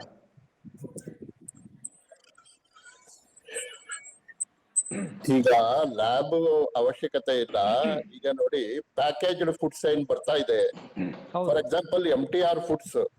ಆ MTR ಯಾವಾಗ ಒಂದು ಕಂಪನಿ ಟೇಕ್ ಓವರ್ ಮಾಡ್ತು, ಆ ಟೇಕ್ ಓವರ್ ಮಾಡಾದ್ಮೇಲೆ ಆ ಕಂಪನಿ ಏನಪ್ಪಾ ಅಂದ್ರೆ ಪ್ರಾಫಿಟಬಿಲಿಟಿ ಅಷ್ಟೇ, to make profit. What is doing, ಮೊದಲು MTR ಇಡ್ಲಿಗೆ ಒಂದು ಗೋಡಂಬಿ ಹಾಕ್ತಾ ಇದ್ದ. ಆ ಗೋಡಂಬಿ ಇವನೇನ್ ಮಾಡಿದಾನೆ, ಬರೀ ಪ್ಯಾಕೆಟ್ ಹೊರಗಡೆ ಗೋಡಂಬಿ ಫೋಟೋ ಹಾಕಿ ಒಳಗಡೆ ಬರೀ ಕಡ್ಲೆ ಬೇಳೆ ಹಾಕ್ತಾನೆ. ನಮ್ಮಂತ ಮುದುಕರ ಹಲ್ಲಿ ಸಿಕ್ಕಾಕೊಳುತ್ತೆ, ಆಯ್ತಾ? ಕಂಪನಿಗಳು ನಮ್ಮಲ್ಲಿದೆ, ಆಯ್ತಾ? ಇವರೆಲ್ಲ ಫುಡ್ ಪ್ರೊಸೆಸಿಂಗ್ ಇಂಡಸ್ಟ್ರಿ. ಈ ಫುಡ್ ಪ್ರೊಸೆಸಿಂಗ್ ಇಂಡಸ್ಟ್ರಿನೇ ಒಂದು ವಂಚಕರ ಜಾಲ. ಏನ್ ಮಾಡ್ತೀರಾ? ಆದ್ರೆ ಇಂಡಸ್ಟ್ರಿ ಡೆವಲಪ್ ಮಾಡ್ಬೇಕು. ಅವರು ನಮ್ಗೆ ಎಂಪ್ಲಾಯ್ಮೆಂಟ್ ಕೊಡ್ತಾ ಇದ್ದಾರೆ, ಅವ್ರಿಗೆ ಎಲ್ಲಾ ತರದ ಸಬ್ಸಿಡಿನೂ ಕೊಡ್ಬೇಕು. ಅವ್ರು ಮಾತಾಡ್ತಾರೆ, ಅವರು ನಮ್ಗೆ ಕರೆಂಟ್ ಸರಿ ಇಲ್ಲ, ನಮ್ಗೆ ಟ್ಯಾಕ್ಸ್ ಜಾಸ್ತಿ ಆಗಿದೆ, ಇದಾಗಿದೆ, ಸರ್ಕಾರದಿಂದ ಎಲ್ಲವನ್ನು ತಗೊಳ್ತಾರೆ. ಹೌದು. ಹಾಗಾಗಿ ನೋಡಿ, ರೈತರಿಗೆ ಪ್ರಶ್ನೆ ಕೇಳ್ತಾರೆ. ಹೌದು ಹೌದು ಹೌದು, ಸುಮಾರೆಲ್ಲ ಈ ತರದ ಸಮಸ್ಯೆಗಳು ಇದೆ. ಏನಂತ ಅಂದ್ರೆ, ನಾನು ರಾಮಕಿಣಿಜಿ ಅವ್ರಿಗೆ ಕೇಳ್ಕೊಳ್ಳೋದೇನಂತಂದ್ರೆ, ಈ ತರದ ಹಲವಾರು ಸಮಸ್ಯೆಗಳದ್ದೇನಿದೆ ನಾವು ಒಂದು ಲಿಸ್ಟ್ ಮಾಡ್ಕೊಳ್ಳೋಣ. ನಮ್ಮ ಆಂದೋಲನ ಪ್ರಮುಖ ಅಂದ್ರೆ ರಾಷ್ಟ್ರೀಯ ಆಂದೋಲನ ಪ್ರಮುಖರು ಇರ್ತಾರೆ. ಅವರು ಮೂಲತಃ ರೈತರೇ, ಅವರು ರೈತ ಬ್ಯಾಕ್ಗ್ರೌಂಡ್ ಇಂದಾನೇ ಇರುವಂತವ್ರು. ಅವರ ಜೊತೆಗೂ ನಾವು ಒಂದು ಡಿಸ್ಕಷನ್ ಮಾಡೋಣ. ಸೊ ಡಿಸ್ಕಷನ್ ಸಿಗ್ತಾರ ಅವರು. ಸೊ ಆ ಡಿಸ್ಕಷನ್ ಸಿಕ್ಕಿದಾಗ ನಾವು ಅವ್ರ ಜೊತೆ ಮಾತಾಡಿ ಇದಕ್ಕೆ ಏನು ಪರಿಹಾರ ನಾವು ABGP ಇಂದ ತಗೋಬಹುದು. ಯಾಕಂದ್ರೆ ಸಾಮಾನ್ಯವಾಗಿ ನಮ್ಗೆ ಆನ್ಲೈನ್ ಅಲ್ಲಿ ಸಿಗ್ತಾರೆ, ಇಲ್ಲ ಅಂತಂತಂದ್ರೆ ನಮ್ಗೆ ಡೈರೆಕ್ಟ್ ಆಗಿ ಸಿಗೋದ್ ಕಷ್ಟ ಆಗುತ್ತೆ, ಕಾರ್ಯಕ್ರಮ ಇಲ್ಲದೆ. ಈಗ ಬೆಂಗಳೂರಲ್ಲೇ ನಡೀತಿರೋದ್ರಿಂದ ನಾವು ಆ ತರದ ಒಂದು ಇದನ್ನ ನಾವು ಮಾಡಬಹುದು, ಮತ್ತೆ ಅದನ್ನ ರೆಪ್ರೆಸೆಂಟೇಷನ್ ಮಾಡ್ಬೋದು. ಮತ್ತೆ ಇದು ಇದೆ ಎಕ್ಸಿಬಿಷನ್ ಅಲ್ಲಿ ನಾನು ನಿಮ್ಗೆ ಹೇಳಿದ್ದು, ಈ ತರ ಹಲವಾರು ಸಮಸ್ಯೆಗಳನ್ನ ಎಕ್ಸಿಬಿಟ್ ಮಾಡೋಣ, ಬಂದವ್ರಿಗೆ ಎಕ್ಸ್ಪ್ಲೈನ್ ಮಾಡೋಣ. ಈ ತರ ಇದೆ, ಏನ್ ಮಾಡ್ಬೇಕು ಅನ್ನೋದಕ್ಕೆ ಹೇಳೋಣ, ಅವಾಗ ಮಾತ್ರ ಸಾಧ್ಯ. ಏನಾಗಿದೆ ಗಾಯತ್ರಿಕ್ಕನವರು, ಈ CFTRI ದಂತ ಸಂಸ್ಥೆಗಳಿದ್ದಾವಲ್ಲ, ಈಗ ಅರ್ಜೆಂಟ್ ಆಗಿ ಬೇಕಾಗಿರೋದು ಅಂತ ಹೇಳಿದ್ರೆ ನಮ್ಗೆ ಇದನ್ನು ಟೆಸ್ಟ್ ಮಾಡಿಕೊಡುವಂತ ಕಿಟ್ಗಳು ಬೇಕು. ಇದು ಮನೆ ಮನೆಗಳಲ್ಲಿ ಅದು ಒಂದು ಬಂದ್ಬಿಟ್ರೆ ಸಾಕು, ಬೇರೆ ಯಾವ ಹೋರಾಟ ಮಾಡ್ಬೇಕಂತಿಲ್ಲ. ಆ ಕಿಟ್ಗಳು ಬಂದ್ಬಿಟ್ರೆ ಯಾವ್ದು ಜಿನೈನ್ ಯಾವ್ದು ಇಷ್ಟು ಇದು ಚೀಪ್ ರೇಟ್ ನಲ್ಲಿ ಮಾಡ್ಕೊಡ್ಬೇಕು. CFTRI ದವರು, ಯೂನಿವರ್ಸಿಟಿ ಅವರು ಸದ್ಯಕ್ಕೆ 1 ವರ್ಷ ಬೇರೆ ಏನು ಕೆಲಸ ಮಾಡಬಾರ್ದು. ಅವ್ರು ಏನ್ ಇದನ್ನ ನಾವು ಬೆನ್ನತ್ತಬೇಕು ಗ್ರಾಹಕ ಪಂಚಾಯತಿಯಿಂದ. ಬೆನ್ನತ್ಬೇಕು. ನಮ್ಗೆ ಮಾಡ್ಕೊಡಿ, ಕಿಟ್ ಮಾಡ್ಕೊಡಿ. ನಿಮಗೆ ಇಲ್ಲ ನಾನು ಒಂದು ವಿಷಯ ಹೇಳ್ತೇನೆ. CFTRI ಅವರೇ ಬರ್ತಾ ಇದ್ದಾರೆ. CFTRI ಇವರೇನೆ director, one of the director ಅನ್ಸುತ್ತೆ, ಸತ್ಯೇಂದ್ರ ಜಿ ಅಂತ ಆನ್ಲೈನ್ ಅಲ್ಲಿ ಅವರೇ ಬರ್ತಾ ಇದ್ದಾರೆ. ಫುಡ್ ಪ್ರೊಸೆಸಿಂಗ್ ಇನ್ಚಾರ್ಜು ಇದ್ದಾರೆ ಅವರು ಬರ್ತಿದ್ದಾರೆ. ಅವರಿಗೆ ಈ ಪ್ರಶ್ನೆಯನ್ನ ಇಡೋಣ. ಆವಾಗ ಏನಾಗುತ್ತೆ ನೋಡಿ, ಅಲ್ಲಿ ಕೆಮಿಕಲ್ಸ್ ಇದೆ, ಅಲ್ಲಿ ಇದರಿಂದ ಕ್ಯಾನ್ಸರ್ ಆಗುತ್ತೆ ಅಂತ ಗೊತ್ತಿದ್ರೆ ಕ್ರಿಮಿನಲ್ ಆಫೆನ್ಸ್ ಅದು. ಆವಾಗ ಆ ಹೆದರಿಕೆ ಇರ್ತದೆ ಮನುಷ್ಯನಿಗೆ, ಓ ನಾನು ಇನ್ನು ಮೇಲೆ ಯೂಸ್ ಮಾಡಿದ್ರೆ ನನಗೆ ಇದು ಬರುತ್ತೆ ಅಂತ. ಇಲ್ಲಾದ್ರೆ ಏನಾಗುತ್ತೆ ಅಂದ್ರೆ, ಈಗ ನಾವು ಇಲ್ಲ ಆರ್ಗ್ಯಾನಿಕ್ ಸರ್ಟಿಫಿಕೇಟ್ ಹಚ್ಚಿದ್ದೇನೆ, ನಾನು ತಗೊಳ್ತಾ ಇದ್ದೇನಲ್ಲ, ದೊಡ್ಡ ಮಲ್ಟಿನ್ಯಾಷನಲ್ ಕಂಪನಿ, ಏನು ಮಾಡ್ಲಿಕ್ಕೆ ಆಗೋದಿಲ್ಲ. ಹಾಗಾಗಿ ಇದು ಟೆಸ್ಟ್ ಮಾಡುವಂತದ್ದು ಇದು ಬರಲೇಬೇಕು. ರಾಮಕಣಜಿ, ಈಗ ಸಾವಯವ ಟೆಸ್ಟ್ ಬಗ್ಗೆ ಮಾತಾಡಿದ್ರೆ ಹೌದು, ಇನ್ನೊಂದು ಪ್ಯಾರಲಲ್ ವಿಚಾರ ಇದೆ ಇದಕ್ಕೆ. ಈ ಪದಾರ್ಥದಲ್ಲಿ ಕೆಮಿಕಲ್ ಎಷ್ಟಿದೆ ಅನ್ನೋದನ್ನ ಟೆಸ್ಟ್ ಮಾಡ್ಬೇಕು ಈಗ. ಹೌದು ಹೌದು, ಎರಡು ಪ್ಯಾರಲಲ್ ಇದೆ. ಒಂದ್ ಕಡೆ ಇದು ಶುದ್ಧ ಎಷ್ಟು, ಇನ್ನೊಂದ್ ಕಡೆ ಅಶುದ್ಧ ಎಷ್ಟು. ನಮ್ಗೆ ಶುದ್ಧ ಬೇಡ, ಅಶುದ್ಧ ಎಷ್ಟು ತೋರಿಸ್ಬಿಟ್ರೆ ಸಾಕು. ಅದನ್ನೇ ಎರಡು ಪ್ಯಾರಲಲ್. ಇದು ಸಿಕ್ಕ್ರೆ ಅದು ಸಿಕ್ಕ್ರೆ ಇದು ಅಂತ ಅದು ಬರ್ಬೇಕು. ಆಮೇಲೆ ನಾನು ಹೇಳೋದೇನಂದ್ರೆ, ನನ್ನ ಮನವಿ ಏನಂದ್ರೆ, ಸಿರ್ಸಿಯವರು ಬಹಳ ಈ ವಿಷಯದಲ್ಲಿ ಆಕ್ಟಿವ್ ಆಗಿರುವಂತವ್ರು. ಏನೇನೋ ಮಾಡ್ತಾರೆ ಪ್ರಯೋಗಗಳನ್ನ. ಇದನ್ನ ಅವರೇ ಮಾಡ್ಲಿ ಅಂತ ಅಲ್ಲ, ನೀವೇ ಮಾಡ್ಬೇಕಿದ್ನ. ನಾನು ಯಾಕೆ ಹೇಳ್ತಾ ಇದ್ದೇನೆ ನೋಡಿ, ಸಿರ್ಸಿ ನಾನು ಹುಟ್ಟಿದ ಊರು ಕರೆಕ್ಟ್. ನಾನು ಬೈಲ್ಸೀಮೆಗೆ ಹೋದ ನಂತರ ನನ್ಗೆ ಜ್ಞಾನೋದಯ ಆಯ್ತು. ನಾನು ಬಾವಿ ಕಪ್ಪೆ ಇದ್ದೆ, ಇಲ್ಲಿ ಬಂದ ನಂತರ ಗೊತ್ತಾಯ್ತು ಅಂತ. ಯಾಕಂದ್ರೆ ಇವತ್ತು ಇಡೀ ರಾಜ್ಯಕ್ಕೆ ಹಣ್ಣು ತರಕಾರಿ ಕೊಡೋರು ಸಿರ್ಸಿಯವರಲ್ಲ, ಕೃಷಿ. ಯಾಕಂದ್ರೆ ನಮ್ದು ಮಲೆನಾಡು ಅರಣ್ಯ ಭೂಮಿ, ತೋಟಗಾರಿಕೆ ಕ್ಷೇತ್ರ ಅಲ್ಲೇ ಅಲ್ಲ ನಮ್ದು. ಯಾರು ಹೇಳಿದಾರ ಏನೋ ತೋಟಗಾರಿಕೆ ಕ್ಷೇತ್ರ ಅಂತೇಳಿ, ನನ್ಗೆ ಆಶ್ಚರ್ಯ ಆಗ್ತಾ ಇದೆ. 4 ತಿಂಗಳು ಎಲ್ಲಿ ಮಳೆ ಬೀಳ್ತದೆ ಅಲ್ಲಿ ತೋಟ ಆಗೋದೇ ಇಲ್ಲ. ಯಾಕಂದ್ರೆ ಇಟ್ ಪ್ರಾಕ್ಟಿಕಲಿ ಇಟ್ಸ್ ರಾಂಗ್. ಅದನ್ನು ಹೇಳ್ತಾ ಇರೋದ್ರಿಂದ ನನ್ಗೆ ಯಾರು ಕರಿತಾ ಇಲ್ಲ. ನಾನು ಹೇಳ್ದೆ ಅಲ್ಲ, 4 ತಿಂಗಳು ಎಲ್ಲಿ ಮಳೆ ಬೀಳ್ತದೆ ಅಲ್ಲಿ ಫಾರೆಸ್ಟ್ ಬೆಳೀತದೆ. ನಮ್ದು ಉತ್ತರ ಕನ್ನಡದ ಈ 3 ತಾಲೂಕುಗಳು ಅರಣ್ಯ ಭೂಮಿಗಳು. ನಾವು ಅರಣ್ಯ ಬೆಳೆಸ್ಬೇಕು ಬಿಟ್ರೆ ತೋಟಗಾರಿಕೆ ಕ್ಷೇತ್ರನೇ ಅಲ್ಲ ನಮ್ದು. ಹಾಗಾಗಿ ತೋಟಗಾರಿಕೆ ಎಲ್ಲಿ ಬರ್ತದೆ? ಈಗ ನೋಡಿ, ಹಲಸಿನ ಹಣ್ಣು ತಿನ್ರಿ, ಮಾವಿನ ಹಣ್ಣು ತಿನ್ರಿ, ನೀವು ಹಾವೇರಿಯಲ್ಲಿ ಹೋಗಿ ತಿನ್ರಿ, ಚಿತ್ರದುರ್ಗಕ್ಕೆ ಹೋಗಿ ತಿನ್ರಿ, ದಾವಣಗೆರೆಯಲ್ಲಿ ತಿನ್ರಿ, ಬೆಳಗಾವಿ, ಎಷ್ಟು ಸಿಹಿ ಇರ್ತದೆ. ನಮ್ಮ ಊರಿನ ಹಣ್ಣು ತಿಂದ್ರೆ ಮಳೆ ಹೆಚ್ಚಿರೋದ್ರಿಂದ ಸಿಹಿನೇ ಇಲ್ಲ, ರುಚಿ ಕಡಿಮೆ, ಮಳೆಗಾಲದಲ್ಲಿ ಬರ್ತದೆ. So practically cost of production ಹೆಚ್ಚು ನಮ್ಮಲ್ಲಿ ಬೆಳೆಸಿದ್ರೆ. ನಮ್ಮಲ್ಲಿ ಕಲ್ತವ್ರು ಹೆಚ್ಚಿದ್ದಾರೆ, ಮಾಸ್ಟರ್ ಡಿಗ್ರಿ ಮಾಡಿದವ್ರು ಇದ್ದಾರೆ, ಅದನ್ನಿದ್ದಾರೆ. ಆದ್ರೆ ಕೃಷಿ ಕ್ಷೇತ್ರ ನಮ್ದು ಅಲ್ಲೇ ಅಲ್ಲ. ನಮ್ದು ಅರಣ್ಯ ಭೂಮಿ. ಅರಣ್ಯದನ್ನು ತೆಗೆದು ನಾವು ಕೃಷಿ ಮಾಡಿದ್ದೇವೆ. ಪೂರ್ಣ ಸತ್ಯ ಇದು. ಯಾಕಂದ್ರೆ ನಾನು ಇಲ್ಲಿ ಹುಟ್ಟಿದ್ದೇನಂತ ಹೇಳಿ, ನಿಮ್ದು ಕೃಷಿ ಕ್ಷೇತ್ರ ಅಲ್ಲ, ಟೀ ಕಾಫಿ ಇದು ನಾವು ಅರಣ್ಯ ನಾಶ ಮಾಡಿದ್ದಿದ್ದು. ಆದ್ರೆ ಇದನ್ನ ಹೇಳಿಬಿಟ್ರೆ ಏನಾಗತ್ತೆ ಅಂತ ಹೇಳಿದ್ರೆ, ಮತ್ತೆ ಬಂತಲ್ಲಿ ಭೂಮಿ ಚೌಕ ಇದೆ ಅಂತ ಹೇಳಿದವನಿಗೆ ದುಂಡಿಗೆ ಬಂದವನು ಕಲ್ಲು ಹೊಡಿತಾರೆ. ಇದು ಪ್ರಪಂಚ ಹಾಗಿರೋದ್ರಿಂದ ಇದು ನನ್ನ ಒಬ್ಬನಿಂದ ಅಲ್ಲ. ನಾನು ಕೇಳ್ತಾ ಇರೋದಂತ, ನನ್ನ ರಿಕ್ವೆಸ್ಟ್ ಏನಂದ್ರೆ, ಜನರ ಆರೋಗ್ಯ ಒಳ್ಳೇದಾಗ್ಬೇಕಾದ್ರೆ ಆರೋಗ್ಯ ಪರೀಕ್ಷೆ ಆಗ್ಬೇಕು. ಹೇಗೆ ಮಾಡಬೇಕು ಅದೇ ರೀತಿ ಆಹಾರ ಪರೀಕ್ಷೆ ಆಗ್ಬೇಕು. ಯಾರ ವಿರುದ್ಧ ಇಲ್ಲ ನಾವು. ಮಲ್ಟಿನ್ಯಾಷನಲ್ ಕಂಪನಿ ಬಗ್ಗೆ ಆಗ್ಲಿ, ಯೂನಿವರ್ಸಿಟಿಗಳ ಬಗ್ಗೆ ಆಗ್ಲಿ, ಅಥವಾ ಸೈಂಟಿಸ್ಟ್ ಬಗ್ಗೆ ಆಗ್ಲಿ, ರಿಕ್ವೆಸ್ಟ್ ಏನಂದ್ರೆ ಪರೀಕ್ಷೆ ಆಗ್ಲಿ, ಒಳ್ಳೆ ಬೆಲೆ ಕೊಟ್ಟು ತಗೊಳ್ಳಿ. ಓಕೆ, ನಮಸ್ಕಾರ. ಎಲ್ಲರಿಗೂ ನಮಸ್ಕಾರ. ಸರ್ವೇ ಜನ ಸುಖಿನೋ ಭವಂತು, ಸರ್ವೇ ಸಂತು ನಿರಾಮಯಾಃ, ಸರ್ವೇ ಭದ್ರಾಣಿ ಪಶ್ಯಂತು, ಮಾ ಕಶ್ಚಿತ್ ದುಃಖ ಭಾಗ ಭವೇತ್. ಎಲ್ಲರೂ ಆರೋಗ್ಯವಂತರಾಗಿರೋಣ. ಯಾಕಂದ್ರೆ ಇಡೀ ವಿಶ್ವಕ್ಕೆ ಸಂಸ್ಕಾರ ಕೊಡೋರು ನಾವು. ಓಂ ಶಾಂತಿ ಶಾಂತಿ ಶಾಂತಿ. ಶಿವಸ್ವಾಮಿಯವರಿಗೂ ನಮಸ್ಕಾರ. ತಪ್ಪಾಗಿದ್ದಲ್ಲಿ ಮುಗಿಸೇ ಬಿಟ್ರು, ಅವರ ಶಾಂತಿ ಮಂತ್ರ ಹೇಳಿ. ಧನ್ಯವಾದಗಳು ರಾಮಕೃಷ್ಣ. ನಮಸ್ಕಾರ. ಸಿಗೋಣ, ಮತ್ತೊಮ್ಮೆ ಸಿಗೋಣ. ನಮಸ್ಕಾರ. ಧನ್ಯವಾದಗಳು. ಎಲ್ಲರಿಗೂ ನಮಸ್ಕಾರಗಳು.